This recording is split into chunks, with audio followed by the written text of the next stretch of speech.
blood and dry tears.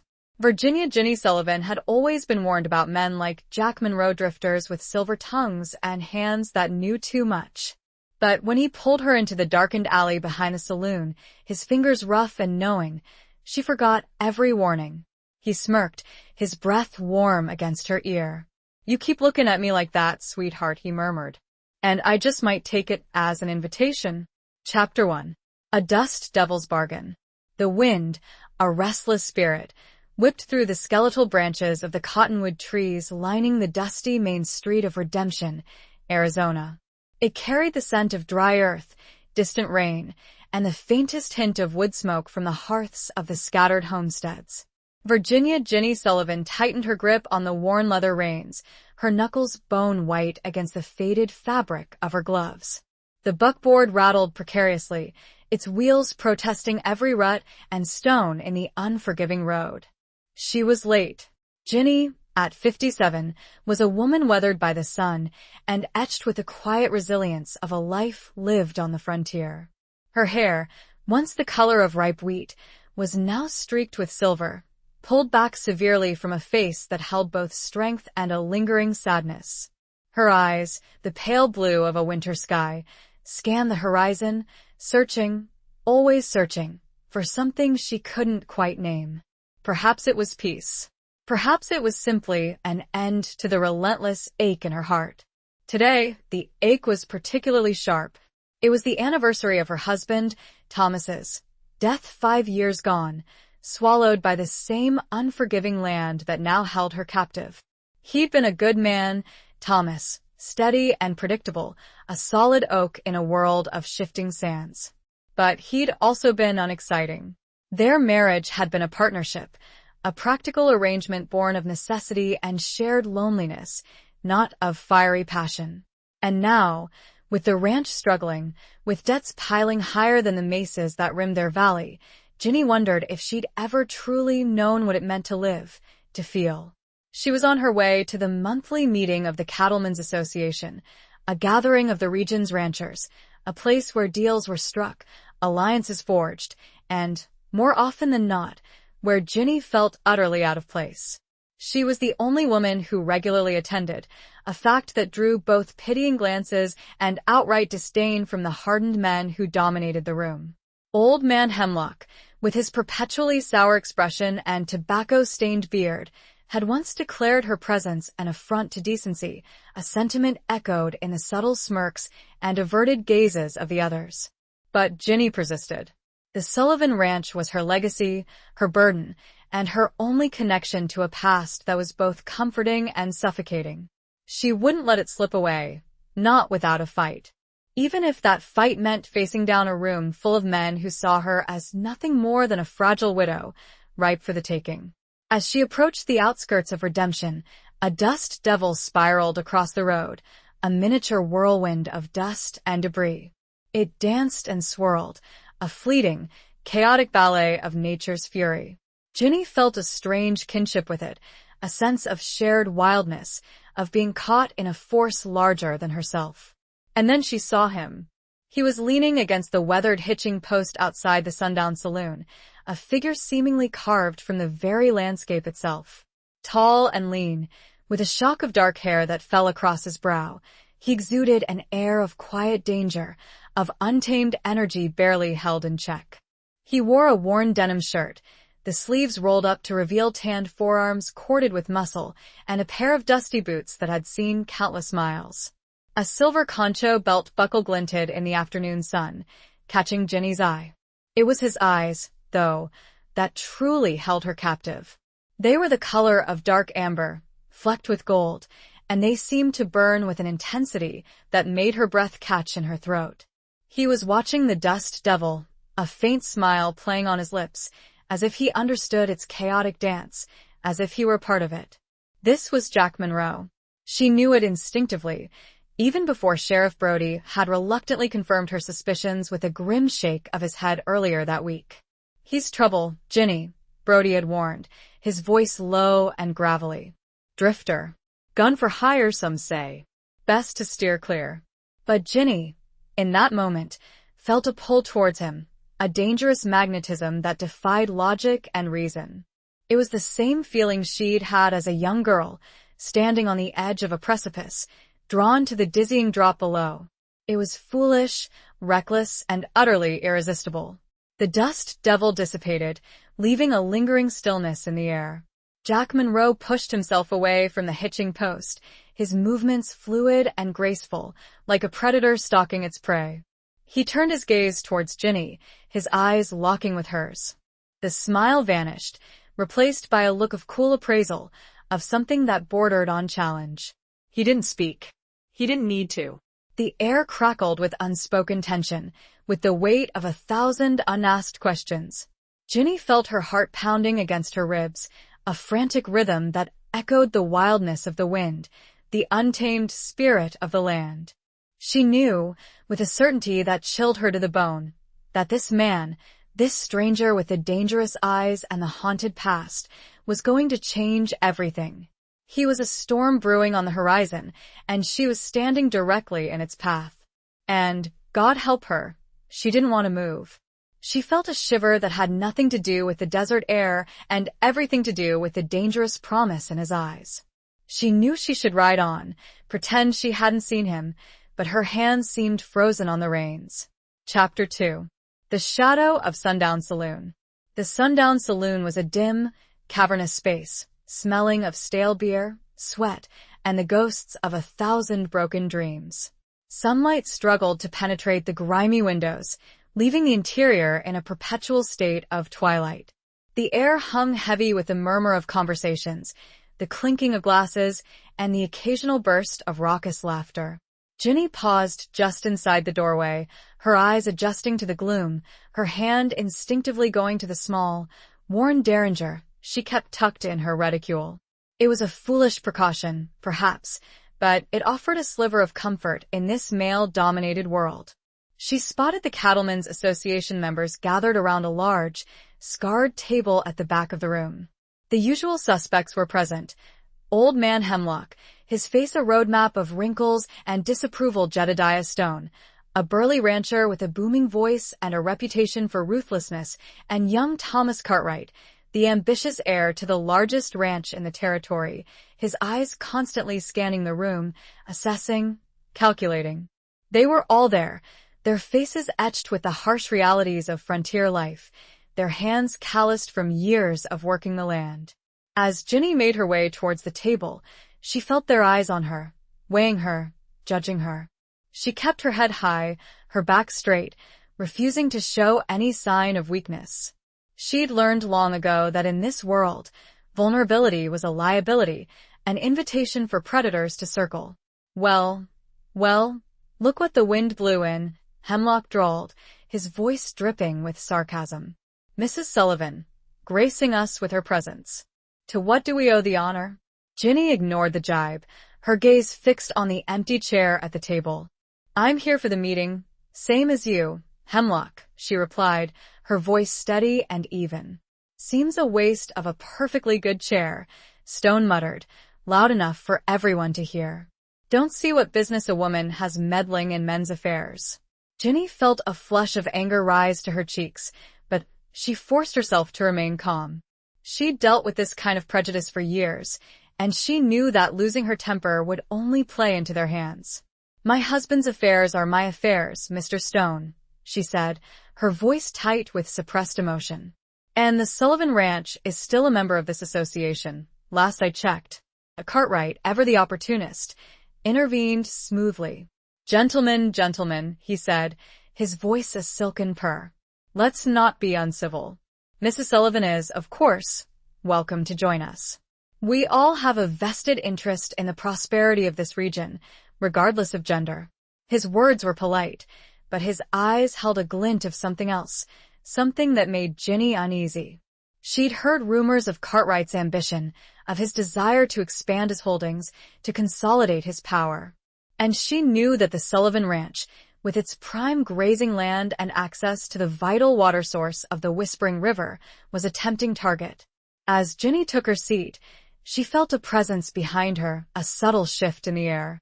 She turned slightly, and her breath caught in her throat.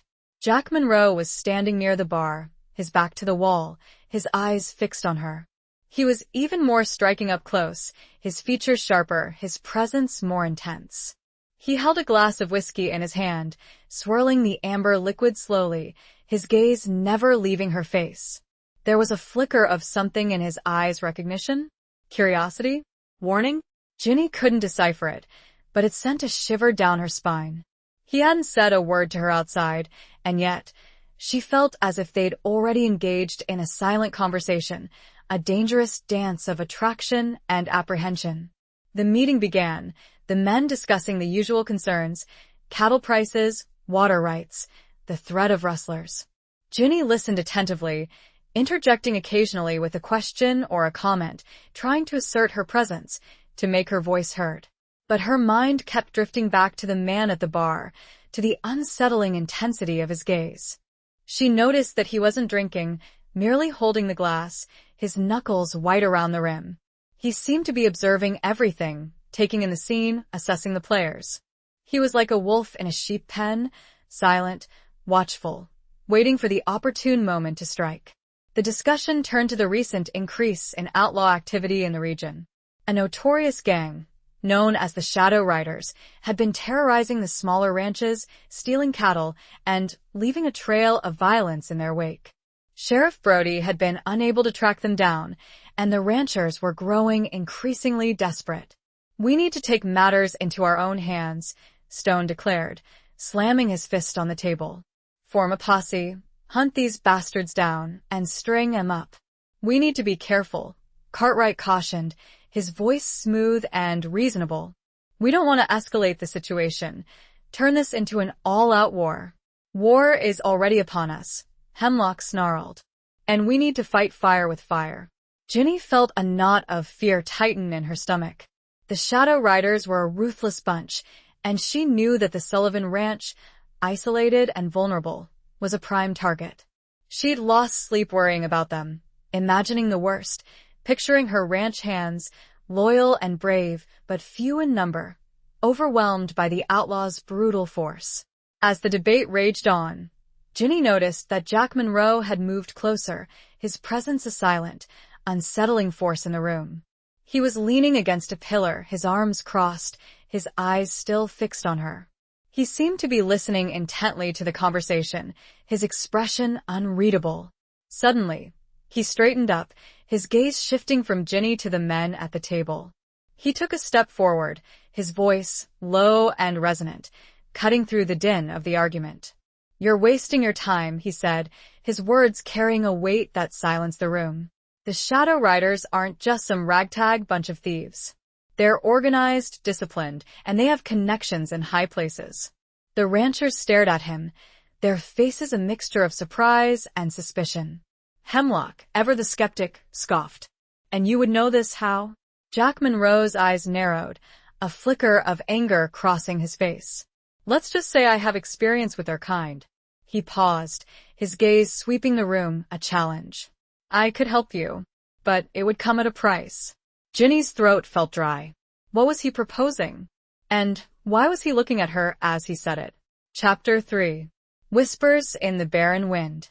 A hush fell over the saloon, thick and heavy as the dust that swirled outside.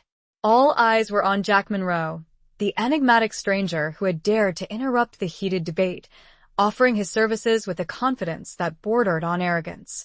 Ginny felt a knot of apprehension tighten in her chest, a mixture of fear and fascination. "Price?" Jedediah Stone's voice boomed, breaking the silence. "What kind of price are we talking about, mister?" Monroe's gaze flickered to Stone, then back to Ginny, a subtle, almost imperceptible movement, but it didn't escape her notice. It was as if he were speaking directly to her, as if this offer, this dangerous proposition, was meant for her ears alone. "I work alone," Monroe said, his voice low and steady, carrying a hint of steel. "And I don't come cheap.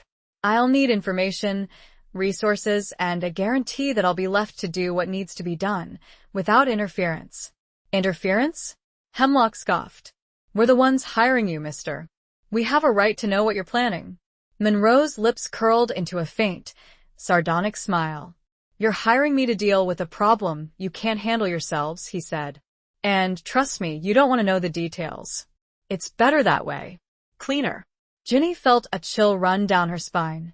His words were blunt, unapologetic, hinting at a ruthlessness that both frightened and intrigued her.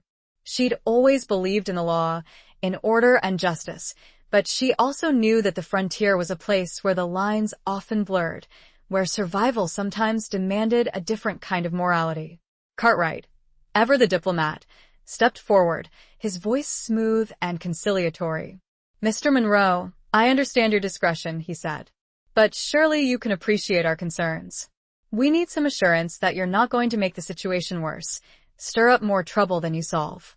Monroe's eyes, dark and unreadable, met Cartwright's. "I give you my word," he said, his voice flat and devoid of emotion. "I'll deal with the Shadow Riders. They won't be a problem anymore." His word.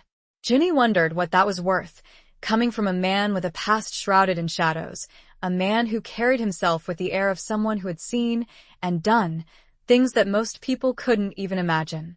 The ranchers exchanged uneasy glances, weighing their options. The threat of the Shadow Riders was real, and Sheriff Brody's efforts had been fruitless. They were desperate, and this stranger, this dangerous drifter, might be their only hope. "And what about the financial aspect?" Stone asked, his voice gruff, his eyes narrowed with suspicion. Monroe finally turned his gaze fully to Ginny, holding it for a long, breathless moment. It was as if the rest of the room, the rest of the world, had ceased to exist. There was an intensity in his eyes, a depth of emotion that she couldn't quite fathom, but it sent a tremor through her, a mixture of fear and something else, something that felt dangerously close to desire.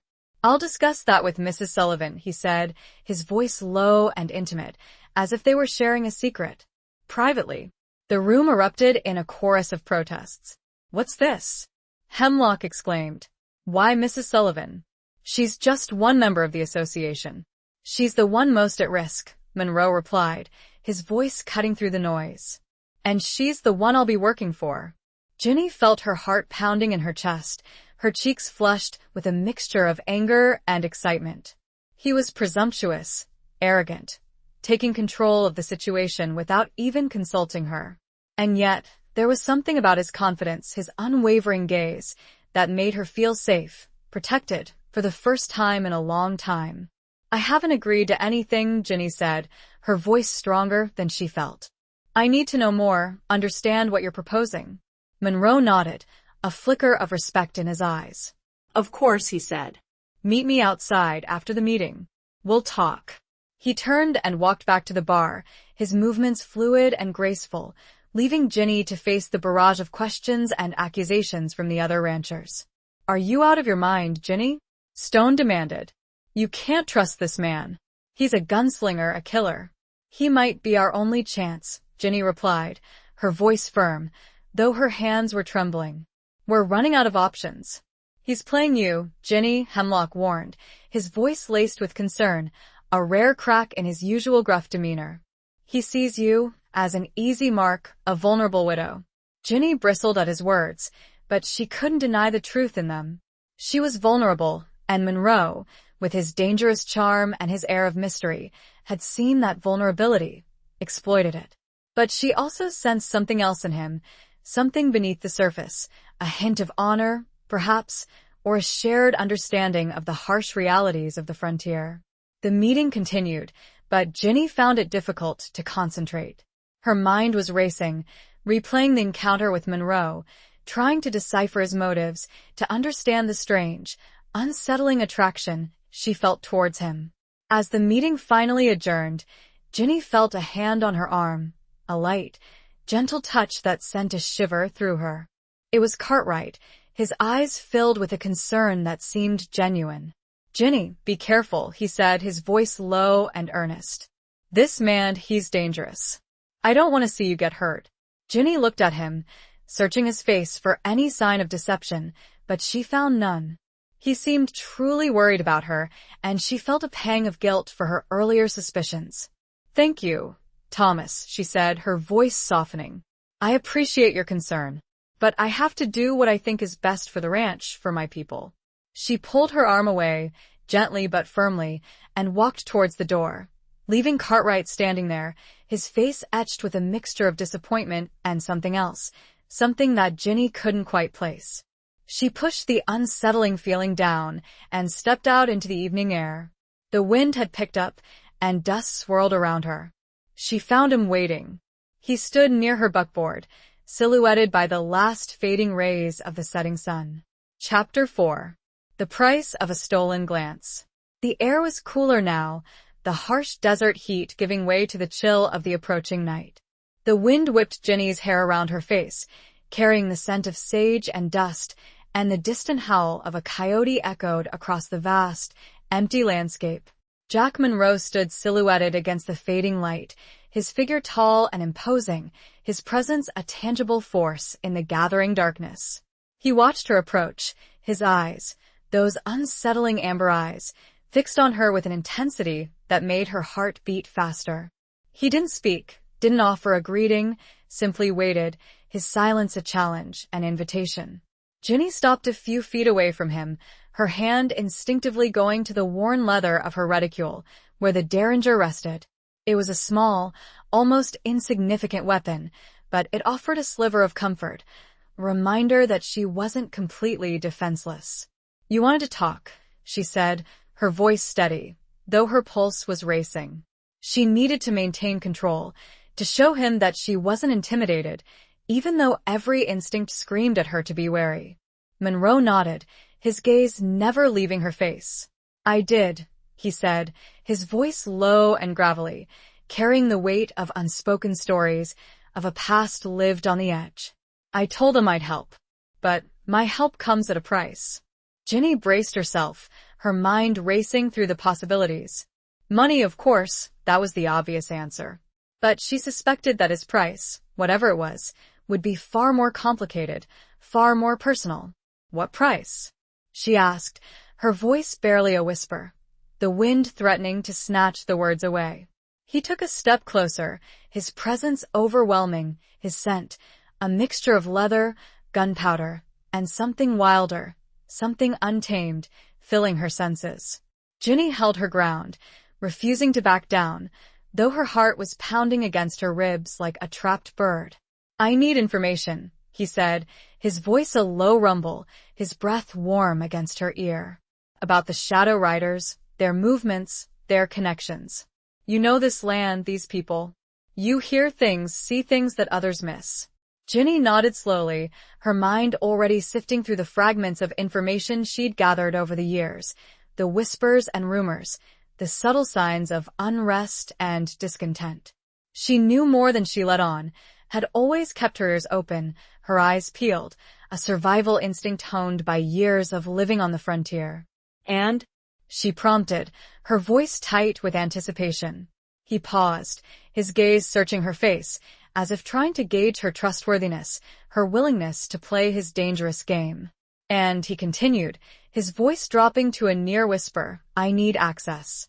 Ginny frowned, her brow furrowing in confusion. "Access? To what?" He leaned closer, his body almost touching hers, his eyes burning into hers. "To your ranch," he said, his voice a husky murmur. "To your people.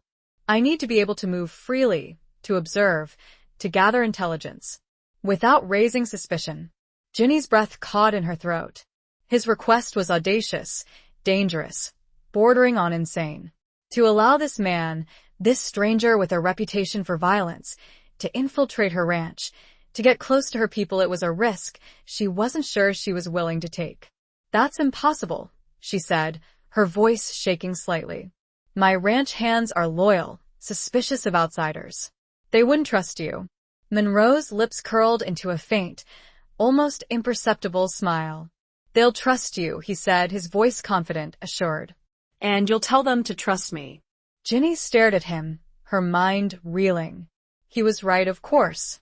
Her ranch hands, weathered and hardened by years of frontier life, were fiercely loyal to her. They would follow her lead, even if it meant accepting this dangerous stranger into their midst.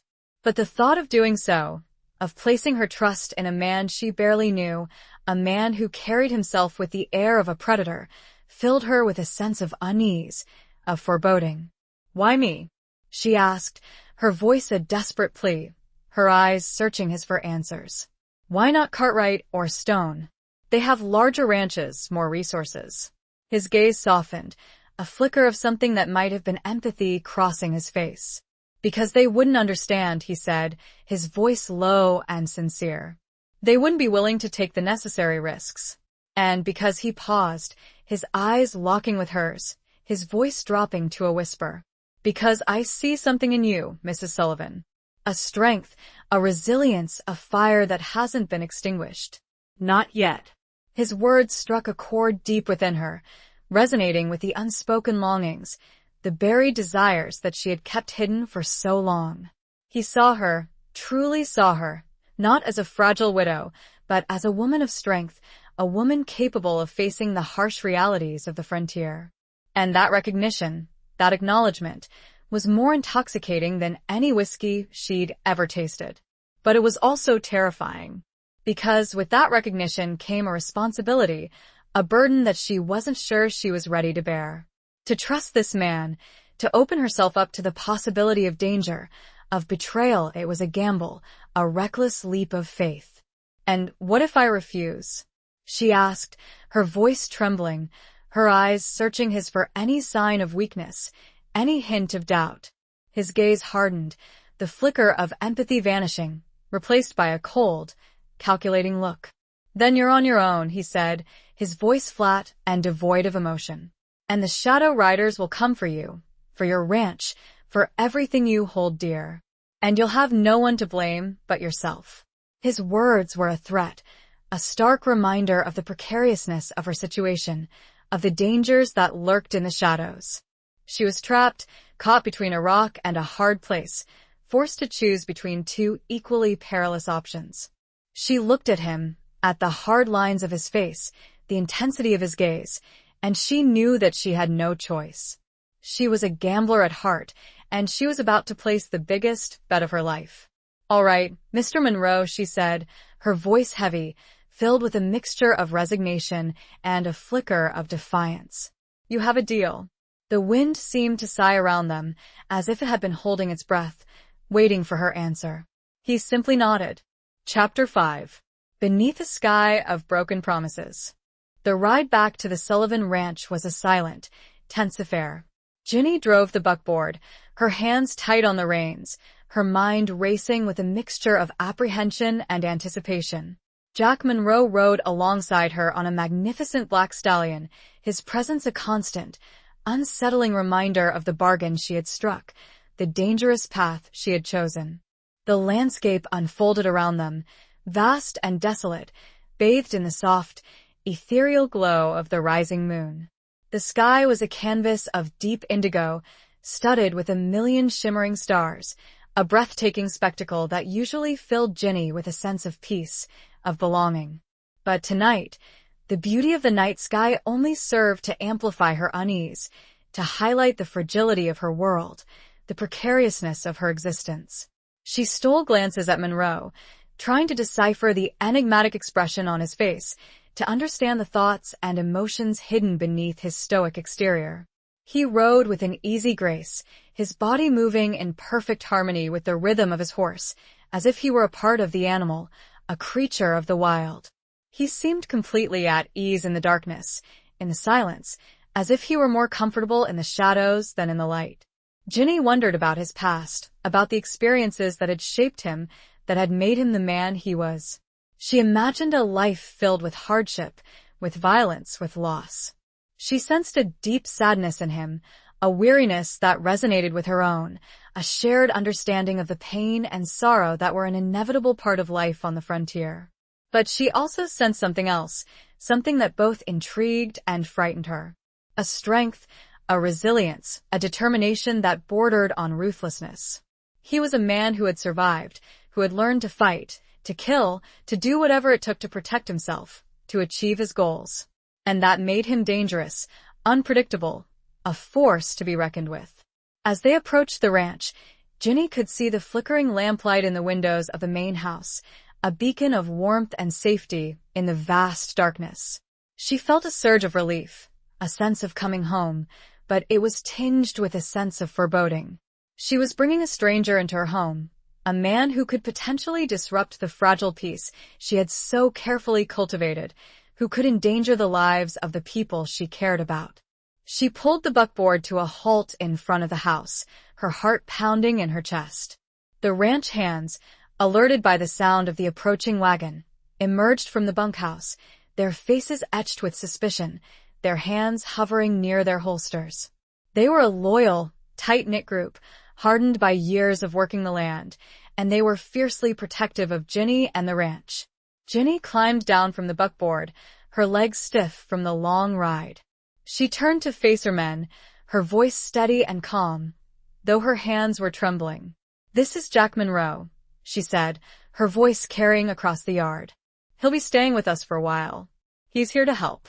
The ranch hands exchanged uneasy glances, their eyes fixed on Monroe, assessing him, judging him. They were wary of strangers, especially those who carried themselves with the air of a gunslinger. "Help with what, Miss Ginny?" asked Caleb, the foreman, a grizzled, weathered man who had been with the Sullivan Ranch for longer than Ginny could remember. He was her right hand, her confidant, the one person she trusted implicitly.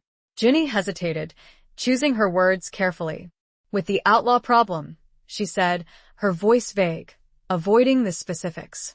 "Mr. Monroe has experience in these matters." Caleb's eyes narrowed, his gaze shifting from Ginny to Monroe, his expression unreadable. "Experience, huh?" he said, his voice laced with skepticism. "And what kind of experience would that be?" Monroe, who had remained silent until now, dismounted his horse, his movements fluid and graceful. He walked towards Caleb, his eyes locking with the foreman's, his presence radiating a quiet authority. "The kind that keeps people alive," he said, his voice low and steady, carrying a weight that silenced Caleb's questioning. The two men stared at each other for a long, tense moment, a silent battle of wills. Ginny held her breath, her heart pounding in her chest. She knew that Caleb's loyalty to her was unwavering, but she also knew that he was a man of strong principles, and he wouldn't hesitate to challenge her if he felt she was making a mistake. Finally, Caleb nodded, a flicker of respect in his eyes. "All right, Mr. Monroe," he said, his voice gruff but accepting. "We'll trust Miss Ginny's judgment. But you step out of line, you answer to me."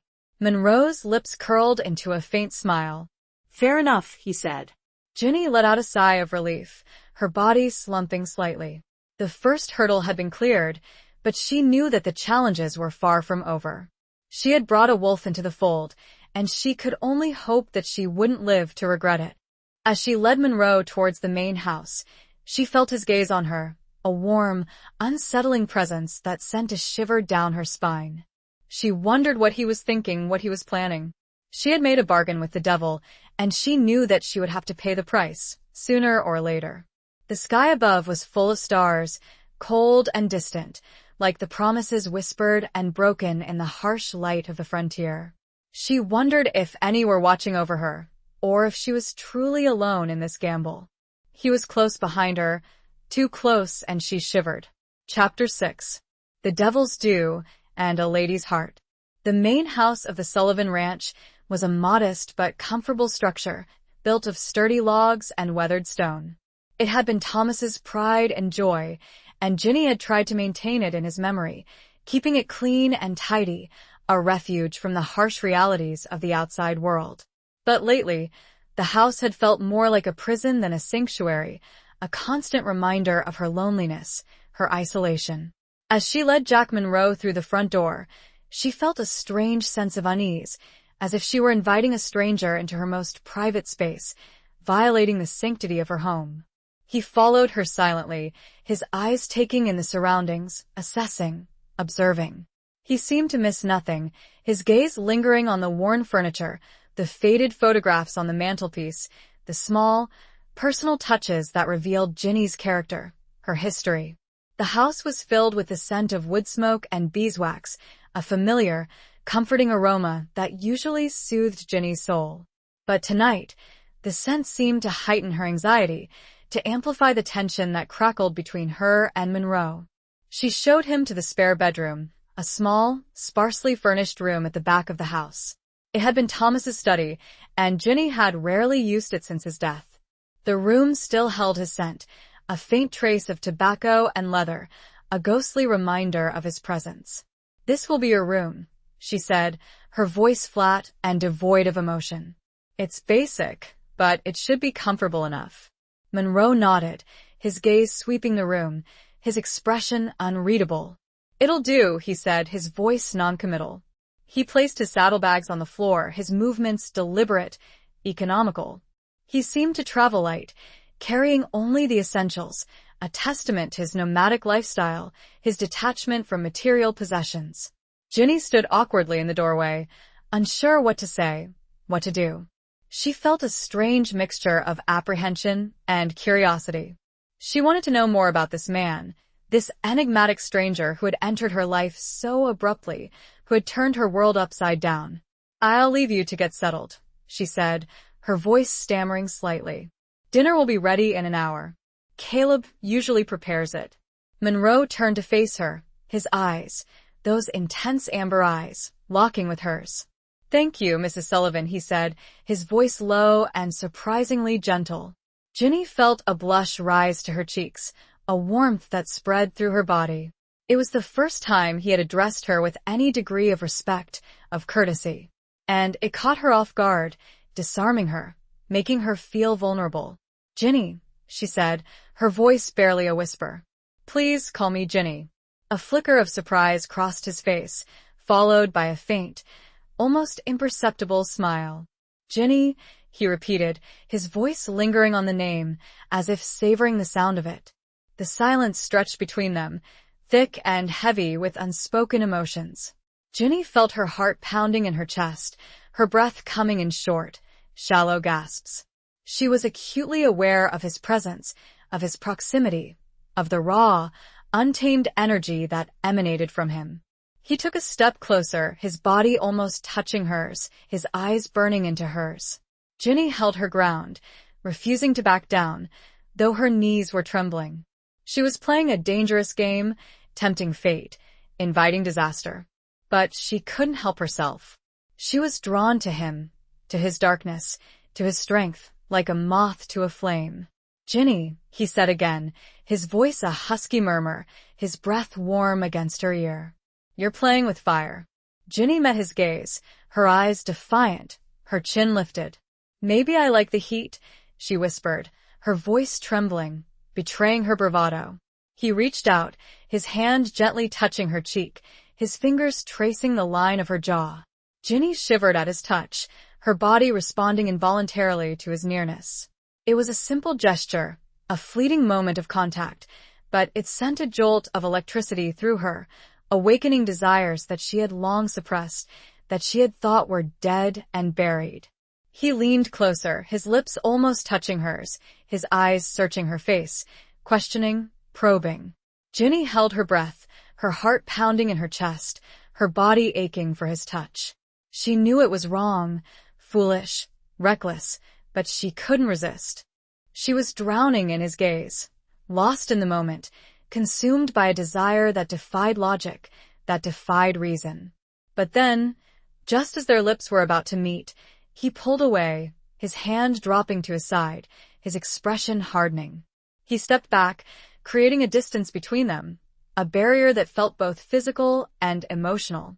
"Not yet," he said, his voice cold and distant, his eyes devoid of the warmth that had been there just moments before. "We have a bargain to uphold, a price to pay." And she felt a chill of premonition run down her spine. The dinner would be tense. She knew that much, at least. Chapter 7. Echoes of a Forgotten Past. Dinner was, as Ginny predicted, a tense affair. Caleb had prepared a simple but hearty meal of roasted venison, potatoes, and beans, the kind of fare that fueled the ranch hands' hard labor. The food was delicious, but the atmosphere was strained, the silence punctuated by the clinking of forks against plates and the occasional, awkward attempt at conversation. Ginny sat at the head of the long, wooden table, with Jack Monroe on her right and Caleb on her left. The other ranch hands, a mix of grizzled veterans and young, eager recruits, sat further down the table, their eyes darting between Ginny and Monroe, their expressions a mixture of curiosity and suspicion.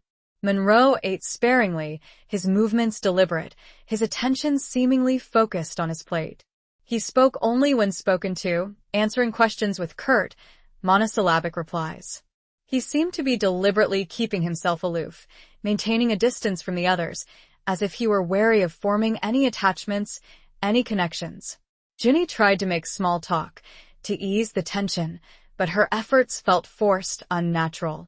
She was acutely aware of Monroe's presence beside her, of his silence, of the unspoken questions that hung in the air. She wondered what he was thinking, what he was planning. She had brought him into her home, into her life, but she still knew so little about him. Caleb, ever observant, noticed Ginny's unease. He tried to engage Monroe in conversation, asking him about his background, his experience, but Monroe remained evasive, deflecting the questions with vague answers and noncommittal shrugs. "So, Mr. Monroe," Caleb said, his voice laced with skepticism, "you say you have experience with outlaws. What kind of experience would that be?" Monroe looked up from his plate, his eyes meeting Caleb's, his expression unreadable. "The kind that keeps you alive," he repeated, his voice flat and devoid of emotion, the same words he'd used earlier. Caleb frowned, his brow furrowing in frustration. "That's not much of an answer, mister," he said. "We're trusting you with our lives, with Miss Ginny's safety. We deserve to know more about you."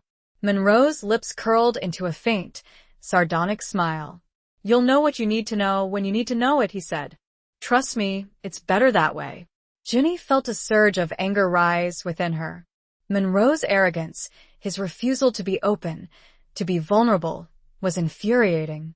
She understood his need for secrecy, his caution, but she also felt a growing sense of resentment, of being shut out, of being treated as a liability. "Caleb's right, Mr. Monroe," Ginny said, her voice sharper than she intended. "We're taking a risk, trusting you. You owe us some transparency." Monroe turned his gaze to Ginny, his eyes, those intense amber eyes, locking with hers. There was a flicker of something in his eyes: surprise? Annoyance? Regret? Ginny couldn't decipher it, but it sent a shiver down her spine. "I owe you nothing, Ginny," he said, his voice low and dangerous, his use of her first name a subtle reminder of the intimacy that had almost transpired between them earlier. "I made a bargain, and I'll keep my end of it. But I don't answer to you, or to anyone else." Ginny felt her cheeks flush with anger, but she forced herself to remain calm. She wouldn't let him see her weakness, wouldn't give him the satisfaction of knowing that he had gotten under her skin. "Perhaps not," she said, her voice steady and even. "But you're living under my roof, eating my food, and working with my people. You'll show us some respect." Monroe's eyes narrowed, a flicker of challenge crossing his face. He was about to retort, to escalate the confrontation, but then he seemed to think better of it. He took a deep breath, his expression softening slightly. "All right, Ginny," he said, his voice losing some of its edge. "I apologize. I'm not used to explaining myself. I'm used to working alone, making my own decisions." He paused, his gaze sweeping the table, taking in the faces of the ranch hands. "I understand your concerns," he continued, his voice more conciliatory. "And I appreciate your trust, even if it's reluctant. I won't betray that trust. I give you my word." His words, his promise, seemed to hang in the air, heavy with unspoken meaning. Ginny wondered, again, what his word was worth. She had a feeling she was about to find out. After dinner, as the ranch hands dispersed to their various tasks, Ginny found herself alone with Monroe on the porch. The night was cool and clear, the sky ablaze with stars. The silence between them was less strained now, more reflective. "You have a good crew," Monroe said, his voice low, his gaze fixed on the distant horizon. "Loyal. Hard-working." Ginny nodded, a sense of pride swelling within her. "They're like family to me," she said. "I'd do anything for them." Monroe turned to face her, his eyes searching her face. "And they for you," he said. "That's rare. Valuable." Ginny felt a warmth spread through her, a feeling of gratitude for his acknowledgement, his understanding. He saw the bond she shared with her people, the strength of their connection. And that, she realized, was something that few people truly appreciated. "Tell me about your past, Jack," Ginny asked quietly, surprising herself. He gave a short laugh that was devoid of humor. "There's not much to tell." He was silent again, and she prodded further. "There must be something." He turned his face away as a shooting star illuminated, briefly, the stark angles of his jaw. "I had a brother. Once." And his tone indicated that the conversation was over. Ginny wanted to press further, wanted to understand the unspoken pain in those few words, that raw hint of memory, but she knew she shouldn't, could feel it. She changed the subject. "Why are you helping me?" He was silent again, staring out at the star-strewn night. "Maybe I like lost causes," he said, and for the first time, a slight smile played around the corners of a mouth that had seemed, until then, sculpted from granite. He turned to look at her. The almost kiss hung between them, an echo of a forgotten past moment, raw and powerful. He didn't move. Neither did she. Chapter 8. The Weight of Unspoken Truths. The days that followed settled into a strange, uneasy rhythm. Jack Monroe integrated himself into the daily life of the Sullivan Ranch, working alongside the ranch hands, observing, learning, gathering information. He was a quiet, efficient worker, his movements precise and economical, his strength undeniable. He seemed to be everywhere at once, his presence a constant, unsettling reminder of the bargain Ginny had struck, the dangerous game she was playing. He spoke little, revealing nothing of his past, his plans, his motives. He remained an enigma, a mystery that Ginny found herself increasingly drawn to unravel. She watched him, studied him, trying to decipher the unspoken truths hidden beneath his stoic exterior, the secrets that haunted his eyes. She noticed the way he interacted with the horses, his touch gentle but firm, his voice a low murmur that seemed to calm even the most skittish animals. He had a way with them, an understanding that went beyond mere horsemanship, a connection that spoke of a deep respect for the creatures, a shared wildness. She observed the way he handled a gun, his movements fluid and graceful, his aim deadly accurate. He practiced his marksmanship every morning before the sun rose, his silhouette a stark outline against the pale dawn sky. He was a master of his craft, a skilled killer, and that realization sent a shiver down Ginny's spine. A reminder of the danger he represented, the violence he was capable of. But she also saw moments of gentleness, of vulnerability, that surprised her, that challenged her preconceived notions about him. She caught him once, sitting alone by the creek, his gaze fixed on the flowing water, his expression lost in thought, a hint of sadness in his eyes. She saw him another time, helping one of the younger ranch hands mend a broken fence, his patience unwavering, his instructions clear and concise. These glimpses into his character, these fleeting moments of humanity, made him all the more intriguing, all the more attractive. Ginny found herself increasingly drawn to him, her feelings a confusing mixture of fear, fascination, and desire. She knew it was foolish, reckless, to allow herself to feel anything for this man, this dangerous stranger, but she couldn't help herself. She was caught in his orbit, drawn to his gravity, like a planet circling a distant, dangerous star. Caleb, ever watchful, noticed Ginny's growing interest in Monroe. He warned her, cautioned her, reminding her of the risks, of the potential consequences. "Be careful, Miss Ginny," he said, his voice low and earnest. "This man, he's not what he seems. He's hiding something. I can feel it." Ginny knew that Caleb was right, that Monroe was a man of secrets, a man with a dark past. But she also sensed something else in him, something that resonated with her own, a shared loneliness, a shared understanding of the harsh realities of frontier life. "I know, Caleb," she said, her voice weary, "but I don't have a choice. He's our only hope." "There are always choices, Miss Ginny," Caleb replied, his gaze unwavering. "Don't let your feelings cloud your judgment." Ginny bristled at his words, at the implication that she was being irrational, that her emotions were getting the better of her. She was a strong, independent woman, capable of making her own decisions, of taking care of herself. She wouldn't let anyone, not even Caleb, dictate her actions, her feelings. "I'm not a child, Caleb," she said, her voice sharp. "I know what I'm doing." Caleb sighed, his expression softening. "I know you do, Miss Ginny," he said. "But I worry about you.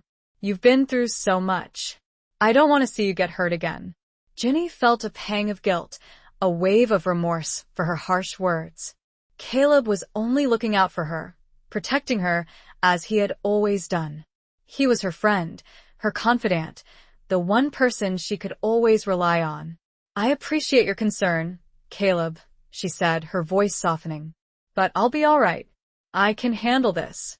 She wasn't sure if she believed her own words, but she needed to believe them. She had made a bargain, and she would see it through, no matter the cost. One evening, as Ginny and Monroe sat on the porch, watching the sunset paint the sky in hues of orange and purple, Ginny decided to confront him, to demand some answers. "Tell me about the Shadow Riders," she said, her voice direct, her gaze unwavering. "What do you know about them?"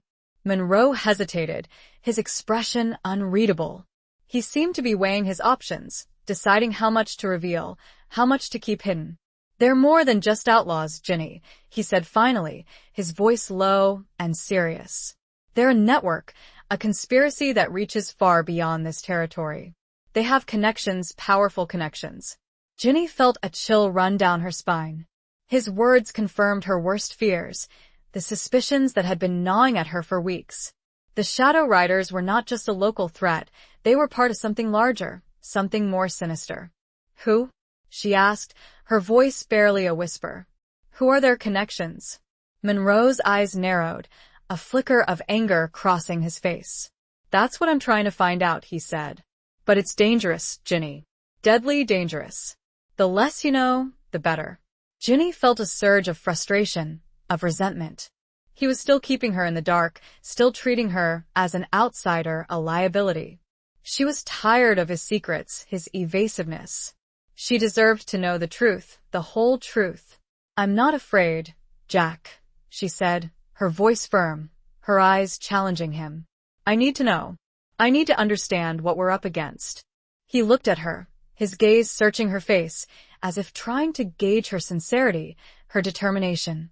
He seemed to be wrestling with himself, torn between his need for secrecy and his growing respect for her. He sighed. The truth began to tumble out, a story far more complicated than she expected. Names, places, betrayals. It went deeper than she ever thought. She was reeling. He stood up abruptly. "That's all I can tell you for now." She was still processing it all. The vastness, the danger. Everything. Chapter 9. Where Rivers Run Red with Regret. The Whispering River, the lifeblood of the Sullivan Ranch, snaked its way through the valley, its waters reflecting the vast, unforgiving sky. It was a place of beauty, of tranquility, but also of danger. The river marked the boundary between the Sullivan Ranch and the vast, unclaimed territory beyond, a lawless land where outlaws roamed freely, where danger lurked around every bend. Ginny often came to the river to think, to find solace in the gentle murmur of the water, the rustling of the cottonwood leaves. It was here, by the river, that she had first met Thomas, her late husband. It was here that they had built their life together, their dreams, their hopes. And it was here, by the river, that she felt closest to him, to his memory. But today, the river held no peace for Ginny. The information Monroe had shared with her, the dark secrets he had revealed, had shaken her to her core. The Shadow Riders were not just a band of outlaws, they were a symptom of a deeper corruption, a rot that had spread throughout the territory, reaching into the highest echelons of power. She knew that Monroe was risking his life to uncover the truth, to expose the conspiracy. And she knew that she was implicated, caught in the crossfire, her own life, her ranch, hanging in the balance. As she sat by the river, watching the water flow, she saw a rider approaching in the distance. It was Monroe, his figure silhouetted against the bright afternoon sun. He rode with his usual grace, his body moving in perfect harmony with his horse, but there was an urgency in his posture, a tension in his movements that alerted Ginny. He dismounted near her, his eyes scanning the surrounding landscape, his hand hovering near his gun. He seemed on edge, restless, as if he were expecting trouble. "What is it?" Ginny asked, her voice filled with concern. "What's wrong?" Monroe's gaze met hers, his expression grim. "I've been followed," he said, his voice low and urgent. "Someone's watching us, Ginny. Someone knows." Ginny felt a chill run down her spine. Her worst fears were coming true. The Shadow Riders, or their allies, were aware of Monroe's investigation, and they were closing in. "Who?" she asked, her voice trembling. "Who's following you?" Monroe shook his head, his eyes still scanning the horizon. "I don't know," he said. "But they're close. We need to be careful." He reached out, his hand gently touching her arm, his fingers sending a shiver through her. It was a simple gesture, a fleeting moment of contact, but it conveyed a sense of urgency, of protectiveness, that both comforted and frightened her. "We need to get back to the ranch," he said, his voice firm. "It's not safe here." Ginny nodded, her mind racing. She knew that Monroe was right, that they were vulnerable out in the open, exposed to danger. They needed to return to the relative safety of the ranch, to regroup, to plan their next move. As they rode back together, Ginny couldn't shake the feeling of being watched, of being hunted. She felt a sense of dread, of foreboding, that settled over her like a shroud. She knew that the storm was coming, that the confrontation with the Shadow Riders, with their powerful allies, was inevitable. They reached the ranch without incident, but the sense of unease remained. Monroe immediately set about tightening security, instructing the ranch hands to be extra vigilant, to patrol the perimeter, to be prepared for anything. He seemed to be everywhere at once, his presence a reassuring force, a bulwark against the encroaching darkness. He was taking charge, protecting her people, and Ginny felt a surge of gratitude, of admiration for his strength, his courage. But she also saw the toll it was taking on him. He was tired, exhausted, his eyes shadowed with fatigue, his body tense with constant vigilance. He was pushing himself to the limit, risking his life for her ranch, and she knew that she couldn't let him do it alone. That evening, as they sat together in the main house, Ginny decided to share something with him, something she had kept hidden for years, a secret that weighed heavily on her heart. "There's something you should know, Jack," she said, her voice hesitant, her eyes avoiding his. "Something about Thomas, about his death." Monroe looked at her, his expression questioning, his eyes filled with a mixture of curiosity and concern. "It wasn't an accident," Ginny continued, her voice trembling, her words spilling out in a rush. "Thomas, he was murdered. By the Shadow Riders." Monroe's eyes widened, his expression hardening. "What?" he said, his voice a low growl. "Why didn't you tell me this before?" Ginny shook her head, tears welling up in her eyes. I was afraid," she said. "Afraid of what they might do. Afraid of retribution. I kept it a secret, hoping it would just go away."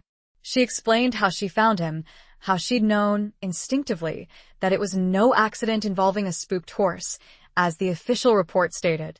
She'd kept silent, fear ruling her. Monroe listened intently, his gaze never leaving her face. He seemed to understand her fear, her pain, her guilt. "It's all right, Ginny," he said, his voice gentle, soothing. "You did what you thought was best. You were protecting yourself, your people." He reached out, his hand covering hers, his touch sending a wave of warmth through her.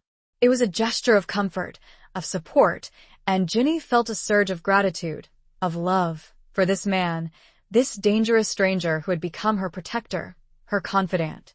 The river ran red with her regret, with the weight of unspoken truths, finally revealed. It was a start. He squeezed her hand. Chapter 10. A Dance with Destiny's Shadow. The revelation of Thomas's murder changed everything. It solidified Monroe's resolve, fueled his determination to bring the Shadow Riders to justice, to avenge not only Ginny's loss but also the countless other lives they had destroyed. It also deepened the bond between Ginny and Monroe, forging a connection built on shared grief, shared purpose, and a growing, undeniable attraction. Monroe intensified his investigation, spending his days riding the range, tracking the Shadow Riders' movements, gathering intelligence, piecing together the puzzle of their conspiracy. He was relentless, tireless, driven by a fierce sense of justice, a need to right the wrongs that had been committed. Ginny, no longer content to remain on the sidelines, became his partner, his confidant, his eyes and ears within the community.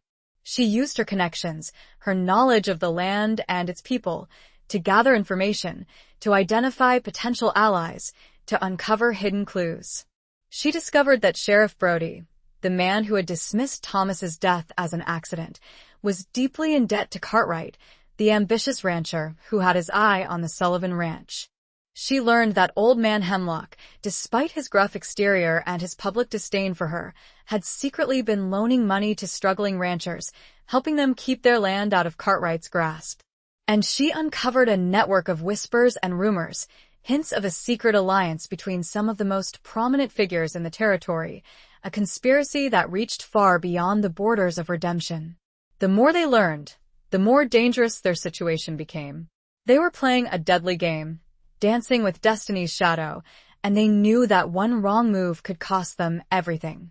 One evening, as they sat together in the main house, poring over maps and notes, Monroe shared a piece of his own past, a painful memory that had haunted him for years. "I told you I had a brother," he said, his voice low and hesitant, his eyes filled with a deep sadness. "His name was Daniel.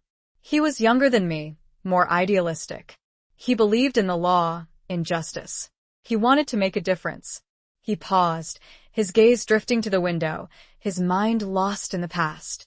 "He became a marshal," he continued, his voice choked with emotion. "He was sent to a small town, a place overrun with outlaws. He tried to clean it up, to bring order to the chaos.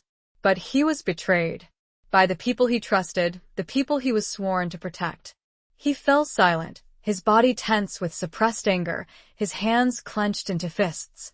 Ginny reached out, her hand gently touching his arm, offering a silent gesture of comfort, of support. "They killed him," Monroe said, his voice barely a whisper, his eyes filled with tears. "They ambushed him, shot him in the back. And no one was ever brought to justice. The town, the law, it was all corrupt." Ginny felt a pang of empathy, of shared grief, for this man, this hardened gunslinger who had carried this pain, this burden, for so long. She understood his need for vengeance, his desire to right the wrongs that had been committed. "That's why you're doing this, isn't it?" she said, her voice soft, her eyes filled with understanding. "You're fighting for Daniel, for all the others who have been betrayed, who have been denied justice." Monroe nodded, his gaze meeting hers, his eyes revealing a vulnerability that he rarely allowed anyone to see. "It's not just about revenge, Ginny," he said. "It's about making things right. About making sure that what happened to Daniel, to Thomas, doesn't happen to anyone else." He reached out, his hand covering hers, his touch sending a wave of warmth through her. It was a gesture of gratitude, of connection, and Ginny felt her heart swell with emotion. She was falling in love with this man, this dangerous, complicated man who had become her partner, her protector, her hope. As they sat there, in the quiet intimacy of the moment, the silence was broken by a sudden, sharp sound, the crack of a rifle, the shattering of glass. They were under attack. Monroe reacted instantly, pushing Ginny to the floor, shielding her body with his own. He drew his gun, his eyes scanning the room, his senses alert, ready for anything. "Stay down," he ordered, his voice low and urgent. "Don't move." The room was plunged into darkness, the only light coming from the flickering flames of the fireplace. Gunshots rang out, bullets whizzing through the air, splintering wood, shattering glass.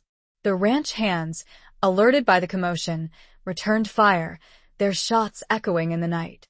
The battle had begun. The dance with Destiny's shadow had reached its climax. And this was just the beginning. He looked down at her, a fierce protectiveness in his eyes. "I won't let them hurt you." It felt like a promise, a vow. And at that moment, she knew she trusted him with everything. Chapter 11. the mark of Cain and a lover's touch.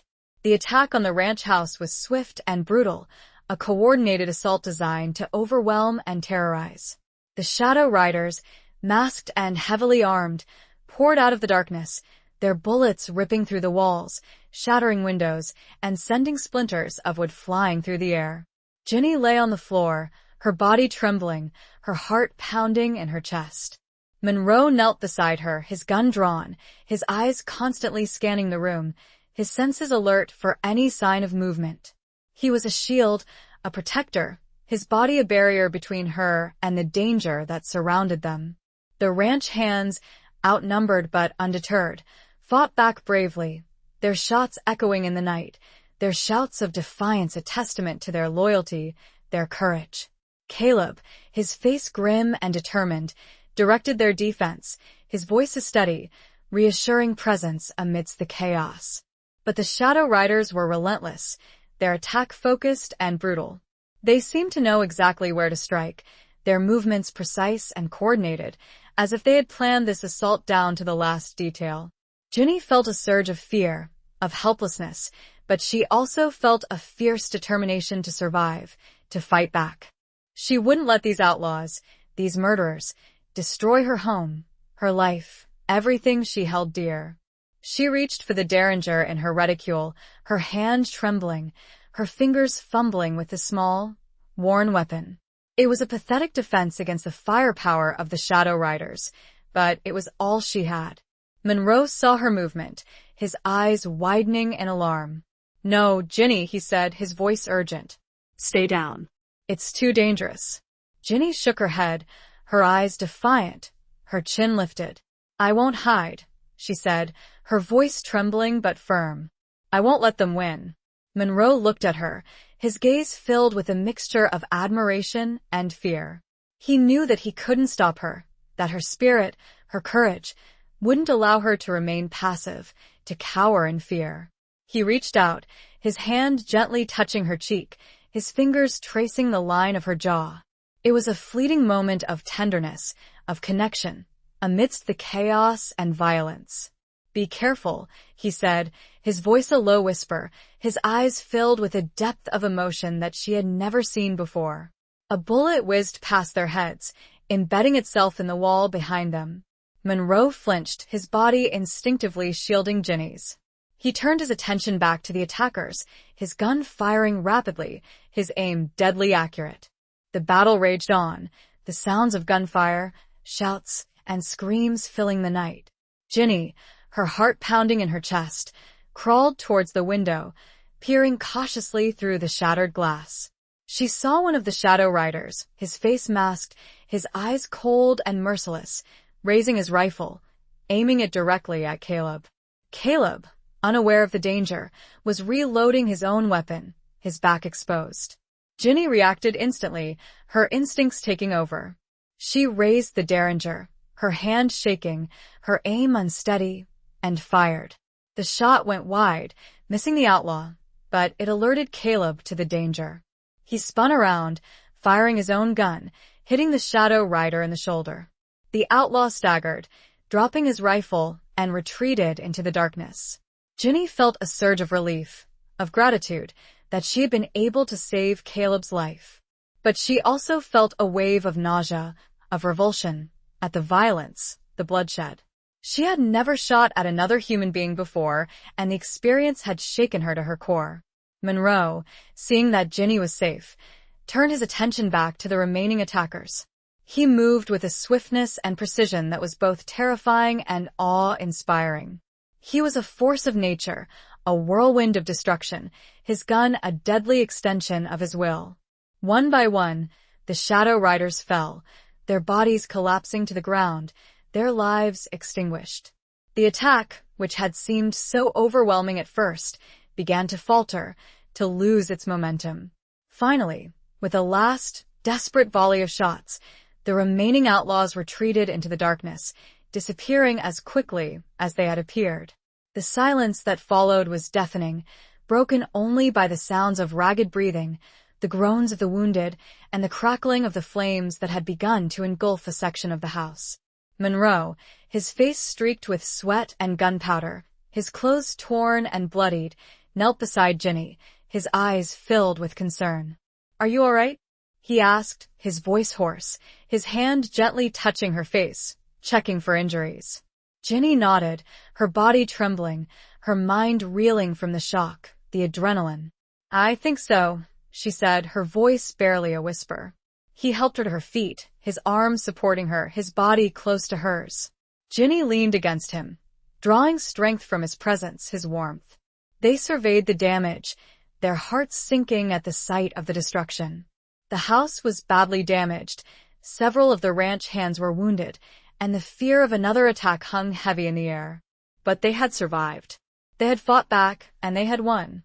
As Ginny looked at Monroe, at his bloodied face, his torn clothes, she saw a mark on his arm, a distinct scar that seemed oddly familiar. It was a brand shaped like a crescent moon.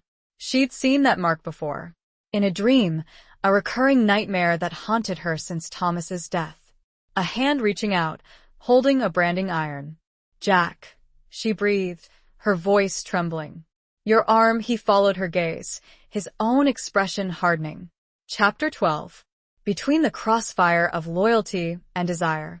The crescent moon brand on Jack Monroe's arm was a revelation, a shocking twist that shattered Ginny's perception of the man she had come to trust, to care for.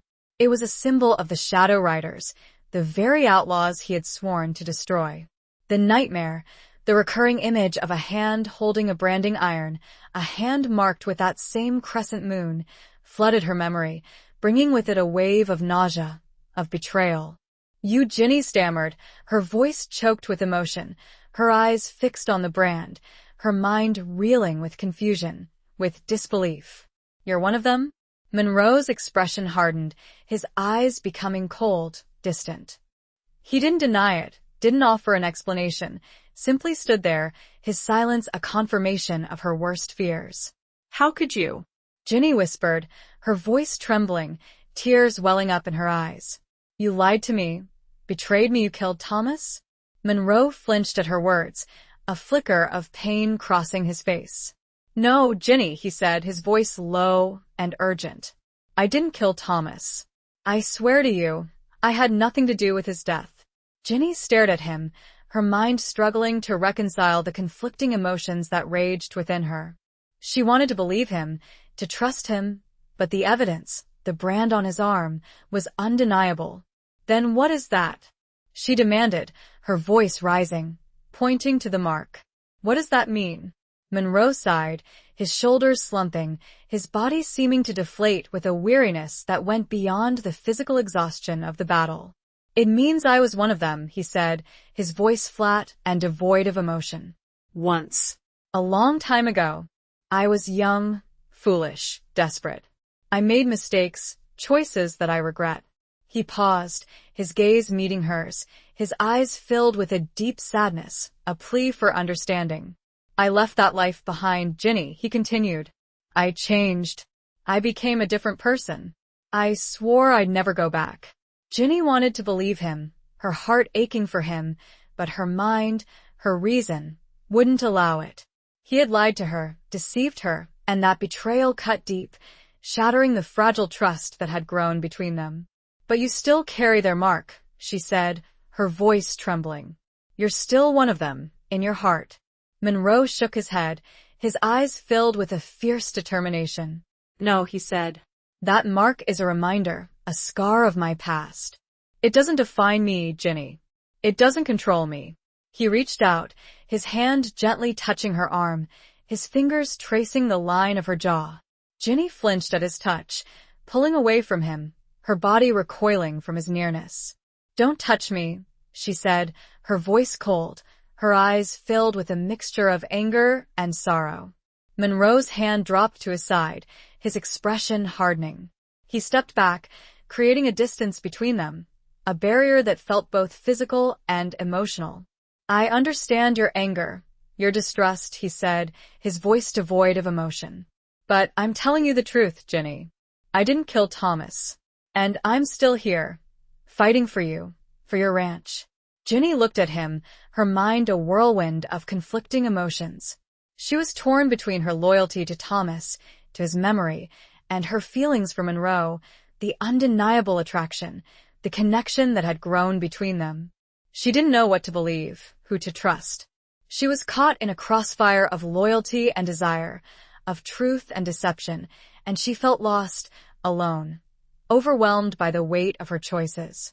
Caleb, who had witnessed the exchange between Ginny and Monroe, approached them, his face grim and determined. He had seen the brand on Monroe's arm, and his suspicions, his doubts, had been confirmed. "You knew, didn't you?" Caleb said to Ginny, his voice laced with disappointment, with accusation. "You knew he was one of them, and you still brought him here, trusted him." Ginny shook her head, tears streaming down her face. "No, Caleb," she said. "I didn't know. I swear I didn't know until now." Caleb looked at her, his eyes searching her face, trying to gauge her sincerity, her truthfulness. He wanted to believe her, to trust her, but the evidence, the betrayal, was too strong. "I don't know what to believe anymore, Miss Ginny," he said, his voice weary, his shoulders slumping with the weight of his disappointment. He turned to Monroe, his eyes filled with a cold fury. "Get out," he said, his voice low and dangerous. "Get off this ranch, and never come back." Monroe didn't argue, didn't protest. He simply nodded, his expression stoic, his eyes devoid of emotion. He turned and walked away, disappearing into the darkness, leaving Ginny and Caleb standing there, their hearts broken, their trust shattered. The silence that followed was heavy, suffocating, filled with the weight of unspoken words, of unresolved emotions. Ginny felt a deep ache in her chest, a sense of loss, of grief, that was almost unbearable. She had lost Thomas, and now, it seemed, she had lost Monroe as well. Or had she ever truly had him?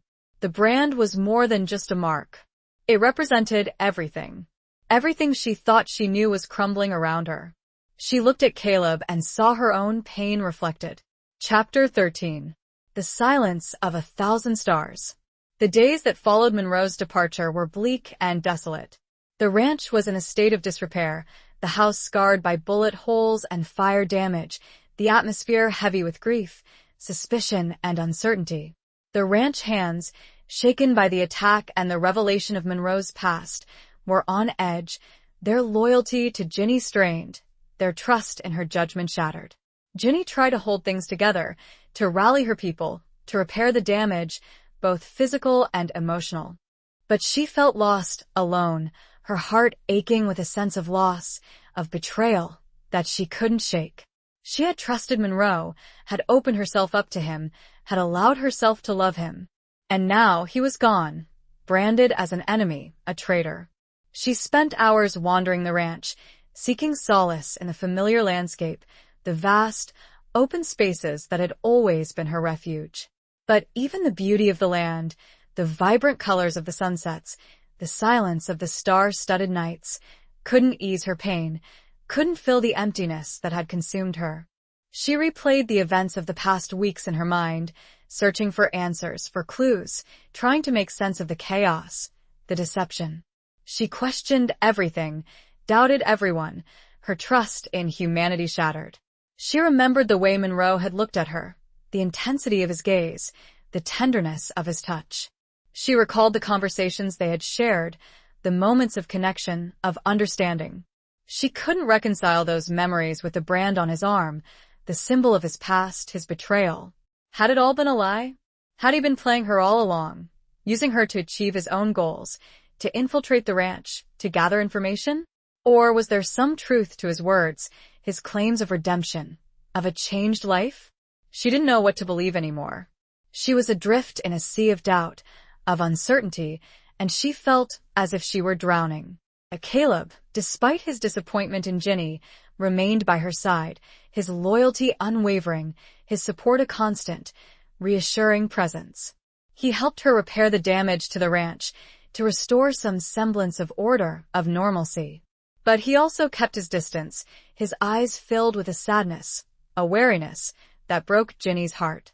"I don't understand, Caleb," Ginny said one evening, as they sat together on the porch, watching the darkness gather. "How could I have been so wrong about him? How could I have trusted him?" Caleb sighed, his shoulders slumping with the weight of his own doubts, his own regrets. "We all make mistakes, Miss Ginny," he said. "We all misjudge people, see what we want to see, believe what we want to believe." He paused, his gaze meeting hers, his eyes filled with a mixture of compassion and pity. "You were lonely, Miss Ginny," he continued. "You were vulnerable. He took advantage of that, used it to his advantage." Ginny bristled at his words, at the implication that she had been weak, that she had allowed her emotions to cloud her judgment. She was a strong, independent woman, capable of taking care of herself. She wouldn't be pitted, wouldn't be seen as a victim. "I wasn't weak, Caleb," she said, her voice sharp. "I made a choice, a calculated risk. I believed he could help us, that he could protect us. And look where that got us," Caleb replied, his voice laced with bitterness. "The ranch is damaged, our people are scared, and we're no closer to finding out who's behind the Shadow Riders." Ginny felt a surge of anger, of frustration, at Caleb's words, at his lack of faith in her. She had made a mistake, yes, but she had done it with the best of intentions, trying to protect her ranch, her people. "I know I made a mistake, Caleb," she said, her voice rising. "But I'm not giving up.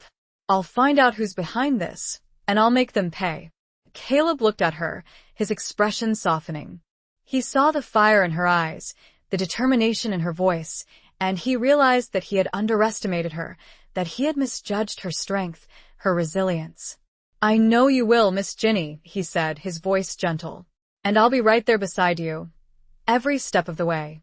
Ginny felt a wave of gratitude, of relief, at Caleb's words, at his renewed faith in her. She wasn't alone.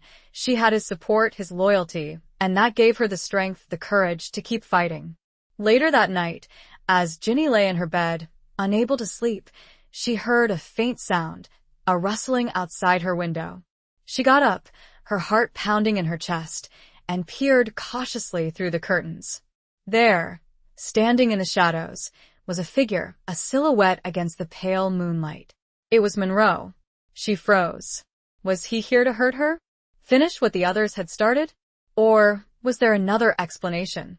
The silence of 1,000 stars pressed down on her, heavy and absolute. She had a choice to make, and she had to make it now. She opened the window. Chapter 14. Riding through the storm of secrets. Ginny's heart hammered against her ribs, a frantic rhythm mirroring the storm of emotions raging within her. Fear, anger, confusion, and a flicker of something she didn't dare name hope warred for dominance. Monroe stood there, bathed in the ethereal glow of the moonlight, his face shadowed, his expression unreadable. "What do you want?" Ginny asked, her voice a strained whisper, her hand instinctively reaching for the derringer she now kept under her pillow. Monroe didn't answer immediately, his gaze sweeping the surroundings, checking for any sign of danger, any indication that he had been followed. He seemed to be weighing his options, calculating the risks. "I need to talk to you, Ginny," he said finally, his voice low and urgent, his eyes meeting hers. "It's important." Ginny hesitated, her mind racing. She knew she should be afraid, that she should turn him away, alert Caleb, protect herself. But there was something in his eyes, a desperation, a plea for understanding, that she couldn't ignore. "Talk," she said, her voice still trembling, her hand still gripping the derringer. "But stay out there. Don't come any closer." Monroe nodded, his expression grim. "I didn't come here to hurt you, Ginny," he said. "I came to warn you. You're in danger, more danger than you realize." Ginny felt a chill run down her spine. His words confirmed her worst fears, the suspicions that had been gnawing at her for weeks. The attack on the ranch, the revelation of Monroe's past, it was all connected, part of a larger conspiracy, a web of deceit and betrayal. "What danger?" she asked, her voice barely a whisper. "What do you know?" Monroe took a deep breath, his gaze sweeping the landscape again, his senses alert. "The Shadow Riders, they're not just outlaws, Ginny," he said. "They're a tool, a weapon, being used by someone much more powerful, someone with a vested interest in this territory." He paused, his eyes locking with hers, his voice dropping to a near whisper. "Cartwright," he said. "Thomas Cartwright." He's the one behind it all. Ginny felt a wave of disbelief, of shock, wash over her. Cartwright, the ambitious rancher who had pretended to be her friend, her ally, he was the mastermind behind the Shadow Riders, the one responsible for Thomas's death, for the attacks on her ranch. Cartwright? She said, her voice incredulous. But why? What would he gain? Monroe's lips curled into a cynical smile. Land, Ginny, he said. Power. Control. He wants the Sullivan Ranch, your water rights, your access to the Whispering River. He wants to control the entire territory, and he'll stop at nothing to achieve his goals. Ginny's mind reeled, trying to process this new information, to reconcile it with everything she thought she knew about Cartwright. He had always seemed so charming, so reasonable, so concerned for her well-being. Had it all been a facade, a carefully constructed mask to hide his true intentions?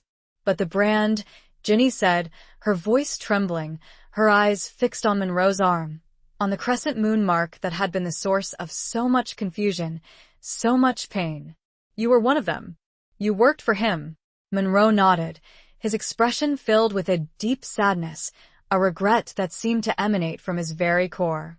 I told you I was young foolish, he said.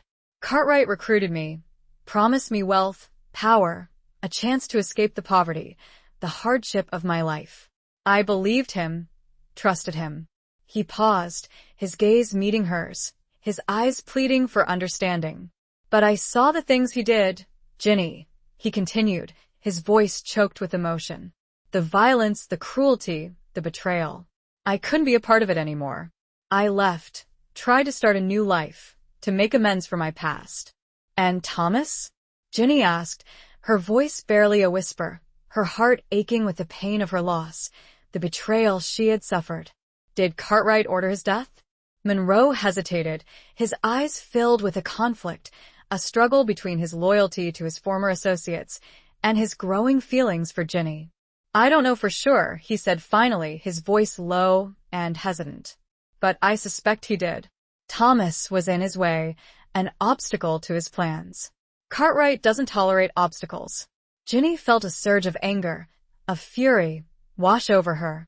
Cartwright, the man who had pretended to be her friend, had murdered her husband, had tried to destroy her ranch, and he had used Monroe, the man she had come to love, as his instrument. I'll kill him, she said, her voice cold, her eyes filled with a fierce determination. I'll make him pay for what he's done. Monroe reached out, his hand gently touching her arm, his fingers sending a shiver through her. It was a gesture of warning, of caution. No, Ginny, he said. You can't. He's too powerful, too well-connected. You'll be walking into a trap. He paused, his gaze meeting hers, his eyes filled with a depth of emotion that she had never seen before. Let me handle this, he said. I know how he operates. I know his weaknesses. I can stop him, without putting you in danger. Ginny looked at him, her mind a whirlwind of conflicting emotions. She wanted to trust him, to believe him, but the doubts, the suspicions, still lingered. Could she really trust a man who had once been a shadow rider, a man who had betrayed her, lied to her? But she also saw the sincerity in his eyes, the desperation in his voice, and she knew, deep down, that he was telling the truth, that he was risking his life to protect her, to make amends for his past. She had a choice to make, and the storm raged around them, mimicking the turmoil inside her heart. Promise me, she finally said. Promise me you won't let him hurt anyone else. He nodded, his gaze intense. I promise. Chapter 15. A hand reached in the dark. The decision to trust Monroe again was the hardest Ginny had ever made. It went against every instinct, every lesson learned in a life marked by hardship and betrayal. Yet, looking into his eyes, seeing the raw honesty, the desperate plea for redemption, she knew she had no other choice. She was placing her life, her ranch, everything she held dear, in the hands of a man who had once been her enemy. They agreed on a plan, a dangerous gamble that could either bring Cartwright down or destroy them both. Monroe would return to Cartwright, pretending to be the loyal, ruthless gunslinger he once was, gathering evidence, exposing his crimes, bringing him to justice. Ginny, meanwhile, would remain at the ranch, rebuilding, strengthening her defenses, preparing for the inevitable confrontation. It was a perilous undertaking, fraught with risk and uncertainty. They were walking a tightrope, balancing on the edge of disaster, and one wrong move could send them plummeting into the abyss. Monroe left before dawn, disappearing into the shadows, leaving Ginny alone with her doubts, her fears, and a fragile, flickering hope. She watched him go, her heart aching with a sense of loss, of longing, that she couldn't deny. She had fallen in love with this man, this flawed, complicated man who had carried so much pain, so much darkness within him. And now, she had sent him back into the heart of that darkness, unsure if she would ever see him again. The days that followed were a torment of waiting, of anticipation. Ginny threw herself into the work of the ranch, trying to keep busy, to distract herself from the gnawing anxiety that consumed her. She worked alongside Caleb and the ranch hands, rebuilding fences, tending to the livestock, preparing for the worst. Caleb, still wary of Monroe, questioned Ginny's decision, his voice filled with concern, with doubt. "Are you sure about this, Miss Ginny?" he asked. "Can you really trust him? After everything that's happened?" Ginny nodded, her expression determined, though her heart was filled with uncertainty. "I have to, Caleb," she said. "He's our only hope. He's the only one who can stop Cartwright." Caleb sighed, his shoulders slumping with the weight of his responsibility, his loyalty to Ginny. "All right, Miss Ginny," he said. "I'll stand by you no matter what. But we need to be prepared. Cartwright won't go down without a fight." Ginny and Caleb strengthened the ranch's defenses, turning it into a fortress, preparing for another attack. They stockpiled weapons and ammunition, reinforced the walls and windows, and trained the ranch hands in combat tactics. They were determined to be ready, to defend their home, their lives, against whatever Cartwright might throw at them. Ginny also reached out to the few people in the community she believed she could trust, seeking allies, gathering information, building a network of resistance. She discovered that she wasn't alone, that there were others who had suffered at Cartwright's hands, who were willing to fight back. Old Man Hemlock, despite his gruff exterior and his past animosity towards Ginny, proved to be a valuable ally. He had a network of contacts, informants who had their ears to the ground, who knew the secrets of the territory. He shared his information with Ginny, providing her with valuable insights into Cartwright's operations, his weaknesses. Sheriff Brody, consumed by guilt and remorse for his complicity in Cartwright's crimes, also offered his help, promising to do everything in his power to bring the rancher to justice.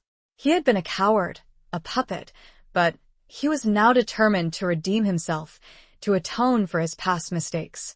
As the days turned into weeks, Ginny felt a growing sense of hope, of empowerment. She was no longer a victim, a passive bystander.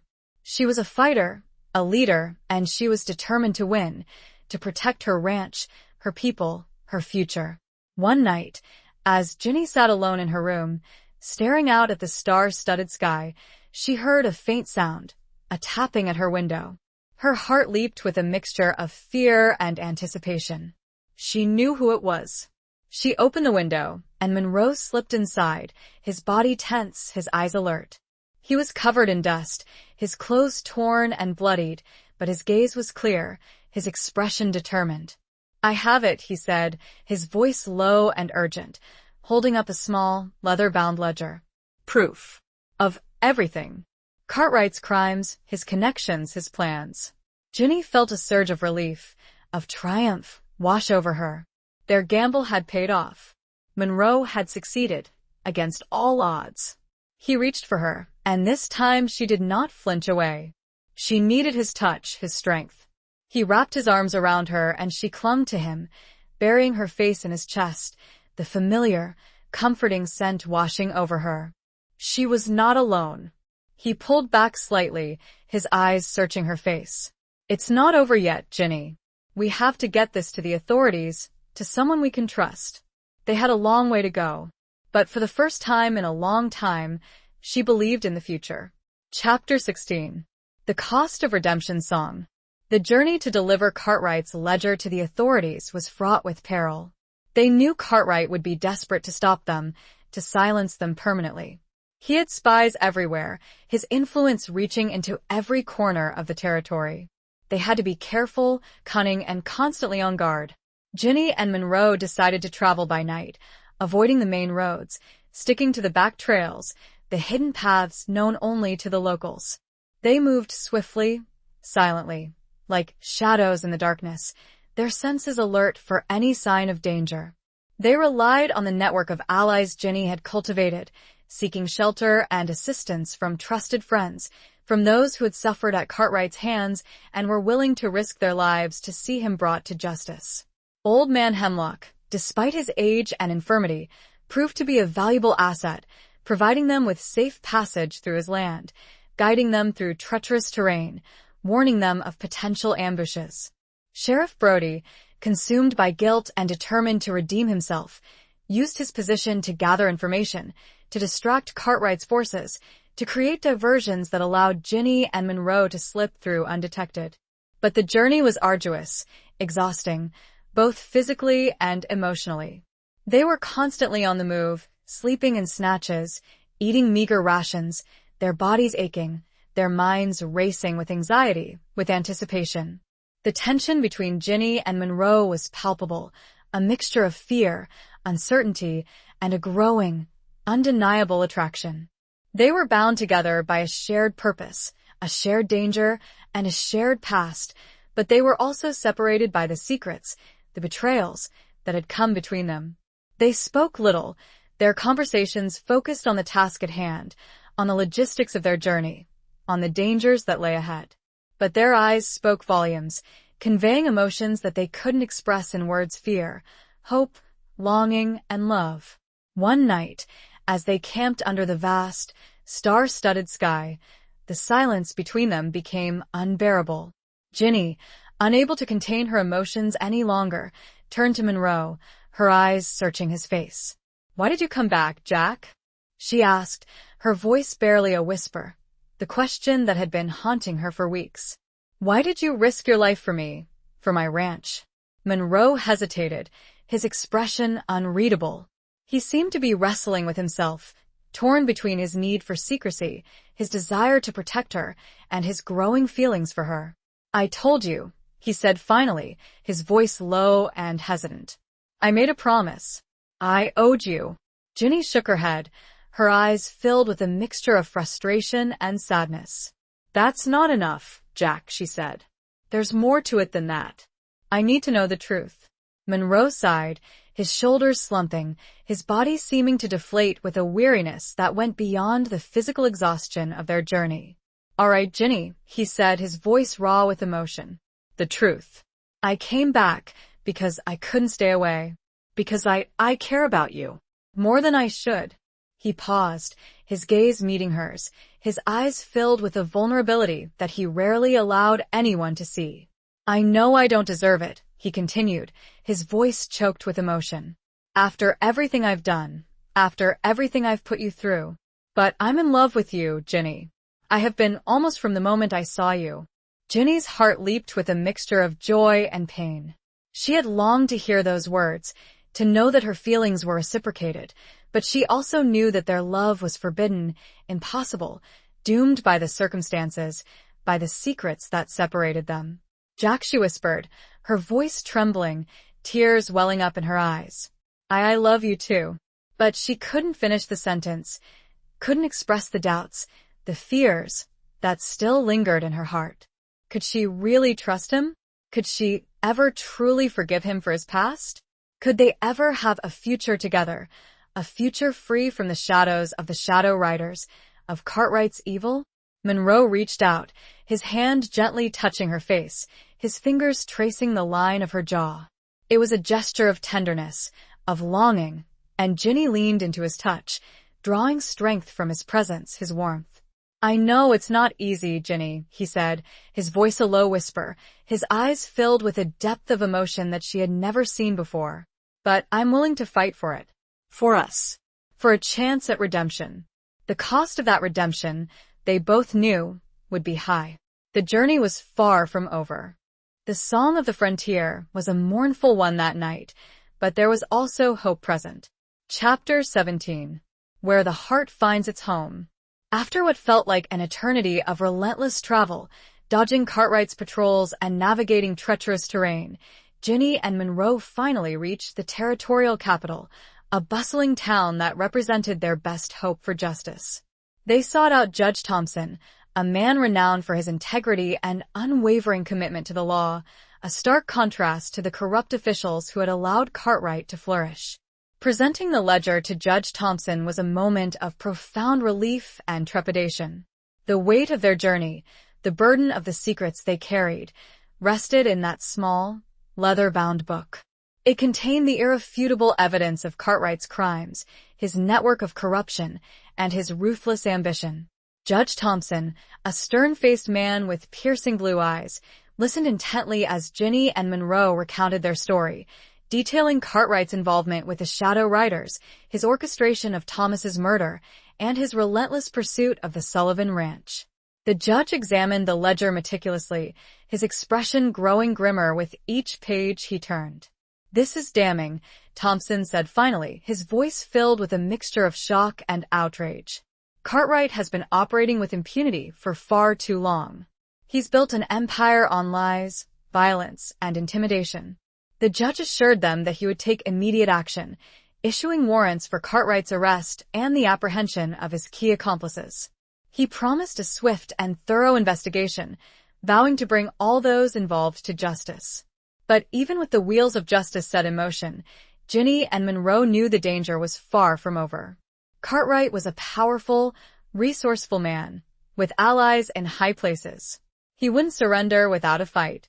They decided to return to redemption, to rally their forces, to prepare for the inevitable confrontation. They knew Cartwright would come for them, seeking revenge, desperate to silence them permanently. The return journey was filled with a sense of urgency, of anticipation. They traveled quickly, stealthily, their senses alert for any sign of danger. They were determined to reach the Sullivan Ranch, to warn Caleb and the ranch hands, to prepare for the final showdown. As they approached the ranch, they saw smoke rising in the distance, a dark, ominous plume against the clear blue sky. Their hearts sank with dread, their minds racing with fear. Had Cartwright already struck? They spurred their horses onward, racing towards the ranch, their guns drawn, their bodies tense with anticipation. As they drew closer, they saw the devastating scene. The ranch house was in flames, the outbuildings destroyed, the surrounding area littered with the bodies of men and horses. The battle had already begun. Ginny felt a surge of anger, of fury, wash over her. Cartwright had dared to attack her home, her people, again. He had crossed the line, and she was determined to make him pay. Monroe, his face grim and determined, assessed the situation, his eyes scanning the area for any sign of survivors, any indication of Cartwright's location. "Caleb!" Ginny shouted, her voice hoarse with desperation, her eyes searching frantically for her foreman, her friend. They found him near the burning wreckage of the main house, his body battered and bruised, but alive. He was tending to the wounded, his face streaked with sweat and soot, his expression filled with a mixture of grief and defiance. "Miss Ginny," Caleb said, his voice relieved but weary. "Thank God you're all right. Cartwright, he attacked us. He had a whole army with him." Ginny knelt beside Caleb, her hand gently touching his arm, her eyes filled with concern. "Are you all right?" she asked. "Are the others?" Caleb nodded, his gaze drifting towards the makeshift infirmary they had set up near the barn, where the wounded ranch hands lay groaning in pain. "We lost some good men, Miss Ginny," he said, his voice choked with emotion. "But we fought them back. We held them off." Monroe, his eyes scanning the surrounding area, his senses alert for any sign of Cartwright, interrupted their reunion. "Where is he, Caleb?" he asked, his voice urgent. "Where's Cartwright?" Caleb pointed towards the whispering river, his finger trembling. "He retreated that way," he said. "He's got some of his men with him. They're cornered, but they're still dangerous." Monroe nodded, his expression hardening. "It's time to end this," he said. "Once and for all." Ginny looked at Monroe, her heart filled with a mixture of fear and love. She knew what he was about to do, the risk he was about to take. "Be careful, Jack," she said, her voice trembling, her eyes pleading. Monroe reached out, his hand gently touching her face, his fingers tracing the line of her jaw. It was a gesture of tenderness, of reassurance. "I will," he said, his voice a low whisper, his eyes filled with a depth of emotion that she had never seen before. "I promise." He turned and rode towards the river, his figure disappearing into the shadows, leaving Ginny standing there, her heart pounding in her chest, her future uncertain. But amongst all this, she had found something certain, at long last. Her heart had found its home, even amongst all this destruction and death. Now all she could do was pray it would not be ripped away. Chapter 18. Scars of the Past, Flames of the Future. The confrontation at the Whispering River was brutal and decisive. Monroe, fueled by a righteous fury and a desire for redemption, fought like a man possessed. He moved with a swiftness and precision that belied his years, his gun a deadly extension of his will. He was a force of nature, a whirlwind of destruction, and Cartwright's men, despite their numbers, were no match for him. Ginny, unable to remain on the sidelines, joined the fight, her derringer a small but potent weapon in her hand. She fought alongside Caleb and the remaining ranch hands, their courage fueled by a fierce loyalty to each other and a determination to protect their home, their way of life. The air was thick with the sounds of gunfire, the shouts of men, the screams of the dying. The river, once a place of peace and tranquility, ran red with blood, a testament to the violence, the hatred that had consumed the territory. Cartwright, cornered and desperate, fought with the ferocity of a cornered animal. He was a ruthless, cunning man, and he used every trick, every advantage he could muster. He hid behind his men, using them as shields, his eyes filled with a cold, calculating hatred. But Monroe was relentless, his focus unwavering. He moved through the chaos, his eyes fixed on Cartwright, his determination to bring the man to justice burning like a fire in his soul. He finally cornered Cartwright near the riverbank, their guns drawn, their eyes locked in a deadly stare. The two men, once allies, now bitter enemies, faced each other, their past, their present, and their future hanging in the balance. "It's over, Cartwright," Monroe said, his voice cold and devoid of emotion. "You're finished." Cartwright laughed, a harsh, mocking sound that echoed across the river. "You think so, Monroe?" he said. "You think you've won? You're a fool. I have friends in high places. They'll never let me fall." Monroe's lips curled into a cynical smile. "Your friends can't help you now, Cartwright," he said. "Your empire is crumbling. Your crimes are exposed. You're going to pay for what you've done." Cartwright's eyes flickered with a moment of fear, of doubt, but then he regained his composure, his expression hardening. "I'll see you in hell first, Monroe," he said, his voice filled with hatred. He raised his gun, aiming it directly at Monroe's heart. But Monroe was faster, his reflexes honed by years of living on the edge. He fired first, his bullet finding its mark, striking Cartwright in the chest. Cartwright staggered, his eyes widening in shock, in disbelief. He looked down at the blood spreading across his shirt, his hand reaching out, as if to grasp the life that was slipping away. He collapsed to the ground, his body lifeless, his eyes staring blankly at the sky. The reign of terror, the empire of corruption, had come to an end. The remaining outlaws, seeing their leader fall, surrendered, their will to fight broken. The battle was over. The silence that followed was deafening, broken only by the gentle murmur of the river, the sounds of ragged breathing, the sobs of the wounded. Ginny, her body trembling, her heart pounding in her chest, ran towards Monroe, her eyes searching his face, fearing the worst. She found him standing near Cartwright's body, his gun still in his hand, his expression unreadable. He was alive, but he was wounded, a bullet having grazed his arm, leaving a trail of blood. "Jack," Ginny whispered, her voice choked with emotion, her hand reaching out to touch him, to reassure herself that he was real, that he was alive. Monroe turned to face her, his eyes filled with a mixture of relief, exhaustion, and love. He dropped his gun, his arms reaching out to embrace her, to hold her close.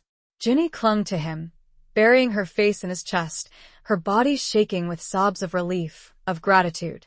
They stood there, embraced, for a long, silent moment, their hearts beating as one, their bodies trembling with the aftermath of the battle, the release of tension. Caleb and the remaining ranch hands approached them, their faces etched with grief, with relief, with a newfound respect for Monroe, the man who had saved them, who had brought justice to their land. The scars of the past, the flames of the future, were intertwined, inseparable. The battle had been won, but the wounds, both physical and emotional, would take time to heal. Monroe looked down at Ginny, a tenderness in his eyes that melted away any remaining doubts. "It's over," he repeated, his voice thick with a promise. He was free, and so was she. They'd face the future together, whatever it held. And it was enough. Chapter 19. A Reckoning Under the Desert Moon. With Cartwright dead and his outlaw gang disbanded, a semblance of peace returned to the Sullivan Ranch and the surrounding territory. The wheels of justice, set in motion by Judge Thompson, began to turn, slowly but surely. Cartwright's accomplices were rounded up, their crimes exposed, their ill-gotten gains confiscated. Sheriff Brody, having redeemed himself by assisting Ginny and Monroe, played a key role in bringing the corrupt officials to justice. The ranch, though scarred by the recent battles, began to heal. Ginny, with Caleb's unwavering support, oversaw the rebuilding efforts, her determination fueled by a renewed sense of purpose, a commitment to creating a future free from the shadows of the past. The ranch hands, their loyalty to Ginny strengthened by the shared ordeal, worked tirelessly, their spirits lifted by the prospect of a brighter future. Monroe, his wounds tended to by Ginny, remained at the ranch, his presence a source of comfort, of strength, of love. He had proven his loyalty, his courage, his commitment to her and her people. He had shed the mantle of the outlaw, the gunslinger, and embraced a new life, a life of peace, of purpose. But the reckoning was not yet complete. There were still loose ends to tie up, still accounts to settle. The truth about Thomas's murder, though suspected, had never been officially confirmed. And Monroe's past, his involvement with the Shadow Riders, still cast a long shadow, a shadow that threatened to darken their future.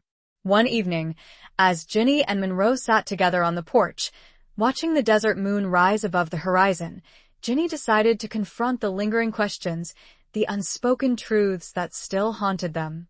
"Tell me about Thomas, Jack," she said, her voice soft but firm, her eyes searching his face. "Tell me everything. I need to know." Monroe hesitated, his expression troubled. He knew that the truth was painful, that it could reopen old wounds, but he also knew that Ginny deserved to know, that their future depended on honesty, on transparency. He took a deep breath, his gaze meeting hers, his eyes filled with a mixture of regret and resolve. "Cartwright ordered his death, Ginny," he said, his voice low and steady. He saw Thomas as an obstacle, a threat to his plans. He wanted the ranch, the water rights, and he was willing to do anything to get them. He paused, his hand reaching out to take Ginny's, his fingers intertwining with hers. "I wasn't there when it happened," he continued, his voice choked with emotion. "I didn't pull the trigger. But I knew about it. I could have stopped it and I didn't. That's something I'll have to live with for the rest of my life." Ginny felt a wave of sadness, of grief, wash over her. Hearing the confirmation of Thomas's murder, the details of Cartwright's treachery, was painful, but it was also cathartic. It brought closure, a sense of finality that she had longed for. "Who did it, Jack?" she asked, her voice barely a whisper. "Who killed Thomas?" Monroe hesitated again, his expression hardening. He was reluctant to name names, to betray his former associates, even though they were now his enemies. But he knew that Ginny deserved the truth, the whole truth. "It was a man named Reyes," he said finally, his voice filled with a cold, hard anger. He was Cartwright's right-hand man, his enforcer. A ruthless killer, without conscience, without remorse. Ginny felt a surge of fury, of hatred, towards Reyes, the man who had taken her husband's life, who had shattered her world. She wanted revenge. She wanted justice, but she also knew that violence begets violence, that the cycle of hatred must be broken. "He's still out there, isn't he?" she said, her voice trembling. "Reyes." "He escaped." Monroe nodded, his expression grim. "He did," he said. "But I'll find him, Ginny. I promise you. I'll bring him to justice." He meant it. She knew that. And it was not a thirst for vengeance, but a need for closure, for true justice. "No, Jack," Ginny said, her voice firm, her eyes filled with a newfound resolve. "We'll find him. Together." The desert moon, a silent witness to their conversation, cast a pale, ethereal glow over the landscape. The reckoning was not yet complete, but it was coming.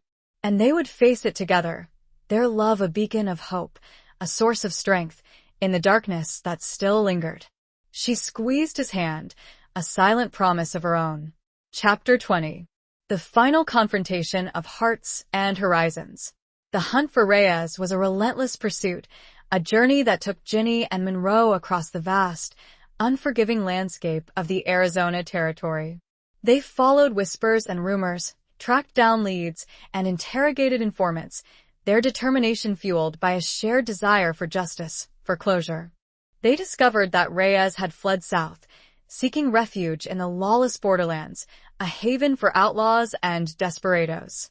He was a cunning, resourceful man, and he left a trail of false leads and dead ends, trying to elude his pursuers. But Ginny and Monroe were relentless, their resolve unwavering. They were driven by a fierce sense of purpose, a commitment to bringing Reyes to justice, to avenging Thomas's death, to finally putting an end to the cycle of violence that had plagued their lives. They faced numerous challenges along the way, encountering hostile outlaws, navigating treacherous terrain, and enduring the harsh conditions of the desert. But they faced each obstacle together, their love for each other a source of strength, of courage, of resilience. Monroe's skills as a tracker, his knowledge of the outlaw underworld, proved invaluable. He could read the signs, interpret the clues, and anticipate Reyes's movements, leading them closer to their quarry. Ginny's knowledge of the land, her connections with the local people, also played a crucial role. She could speak the language, navigate the hidden trails, and gather information from sources that were closed to outsiders. Their partnership, forged in the crucible of danger and adversity, deepened with each passing day. They learned to rely on each other, to trust each other implicitly, their bond strengthened by the shared experiences, the shared sacrifices. Finally, after weeks of relentless pursuit, they tracked Reyes down to a small, isolated cantina in a dusty border town, a place where the law held little sway. They knew that confronting Reyes would be dangerous, that he was a ruthless killer, desperate and cornered. But they were prepared, their guns loaded, their hearts filled with a mixture of fear and determination.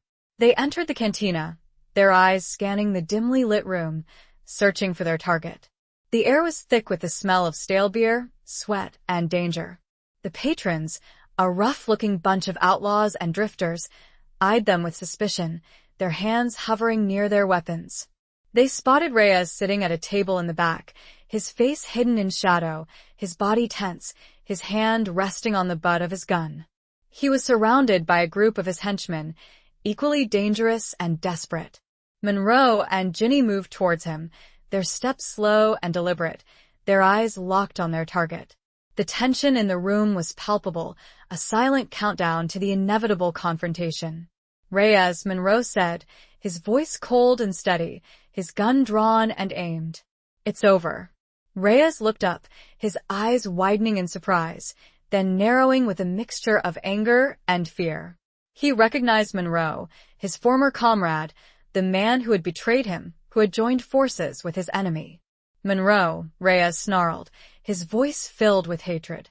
"You traitor. You should have stayed dead." "I'm here for justice," Reyes, Monroe said. "For Thomas Sullivan. For all the others you've killed." Reyes laughed, a harsh, mocking sound that echoed through the cantina. "Justice?" he said. "There's no justice in this world, Monroe. Only power. And you have none." He gestured to his henchman, his eyes filled with a cold, calculating confidence. "Kill them," he ordered. The cantina erupted in violence, the sounds of gunfire, shouts, and screams filling the air. Monroe and Ginny, back to back, fought with a ferocity born of desperation, of a shared desire for justice. Monroe, his gun blazing, took down Reyes's henchmen one by one, his movements swift and precise, his aim deadly accurate. He was a force of nature, a whirlwind of destruction, driven by a righteous fury, a need for redemption. Ginny, her derringer a small but potent weapon in her hand, fought with a courage that surprised even herself. She had faced death before, and she was no longer afraid. She was fighting for her future, for her love, for the memory of her husband. The battle raged on, the odds stacked against them. But they fought with a determination, a resilience, that inspired even the hardened outlaws who witnessed their struggle. Finally, only Monroe and Reyes remained, their guns locked in a deadly standoff. The two men, once comrades, now bitter enemies, faced each other, their past, their present, and their future hanging in the balance. "It ends here, Reyes," Monroe said, his voice cold and steady, his eyes filled with a mixture of hatred and pity. Reyes, his face contorted with rage, his body trembling with a mixture of fear and desperation, raised his gun, aiming it directly at Monroe's heart. But Ginny, seeing the danger, reacted instantly. She raised her derringer, her hand shaking, her aim unsteady, and fired. The shot struck Reyes in the arm, shattering his bone, causing him to drop his gun. He screamed in pain, his body collapsing to the floor, his eyes filled with a mixture of shock and defeat. Monroe, his gun still trained on Reyes, approached him slowly, his expression unreadable. He could have killed him, ended his life with a single shot. But he didn't. He lowered his gun, his eyes filled with a mixture of sadness and relief. The cycle of violence, the thirst for revenge, had ended. Justice, though delayed, had finally been served. As the sun set, casting long shadows, it was done. He looked at Ginny, his eyes full of an unspoken question. She nodded. They had done what needed to be done. Their hearts and their horizons were finally aligned, finally free. Epilogue. The years that followed were a time of healing, of rebuilding, of embracing a future that had once seemed impossible. Ginny and Monroe, their love forged in the crucible of adversity, stood side by side, their hands clasped together, their hearts intertwined. The Sullivan Ranch, once scarred by violence and betrayal, flourished under their joint stewardship. They rebuilt the house, restored the land, and created a thriving community, a place of peace, prosperity, and hope. Caleb, his loyalty unwavering, remained by their side, his wisdom and experience invaluable to their success. He had come to accept Monroe, to respect him, to see the good in him, the redemption that he had sought and found. The territory, once plagued by corruption and lawlessness, gradually transformed. The legacy of Cartwright and the Shadow Riders faded into memory, replaced by a new era of justice, of order, of opportunity. Ginny and Monroe never forgot the past, the sacrifices that had been made, the lives that had been lost. They honored the memory of Thomas, of Daniel, of all those who had suffered at the hands of injustice. But they also looked forward, embracing the future with a hope, a determination, that inspired all who knew them. They had found love in the most unlikely of places, amidst the harsh realities of the frontier, amidst the dangers and the betrayals. Their love story became a legend, whispered around campfires, told and retold in saloons and homesteads across the territory. It was a story of courage, of resilience, of redemption. A story of two souls, scarred by the past, who found solace, strength, and love in each other's arms. One evening, as Ginny and Monroe sat together on the porch of their rebuilt ranch house, watching the sun set over the vast, open landscape, they reflected on their journey, on the trials they had overcome, on the love that had sustained them.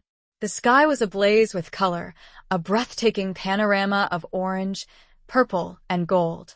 The air was still and peaceful, filled with the scent of sage and the distant sound of coyotes howling. "We did it, Ginny," Monroe said, his voice soft, his hand gently squeezing hers. "We made it." Ginny smiled, her eyes filled with tears of joy, of gratitude. She leaned her head against his shoulder, her body nestled close to his, feeling the warmth of his presence, the strength of his love. "Yes, we did, Jack," she whispered. Together. They sat there, in silence, for a long, peaceful moment, their hearts filled with a contentment, a serenity that they had never known before. They had found their home, their peace, their love, in the heart of the wild, untamed frontier. The scars of the past remained, a reminder of the battles they had fought, the losses they had endured. But the flames of the future burned bright, illuminating their path, guiding them towards a horizon filled with hope, with promise, with love. The vast expanse before them mirrored the endless possibilities, the boundless love that stretched out before them, as infinite as the star-studded sky above. They had earned this, every bit of it, and they were ready. The end.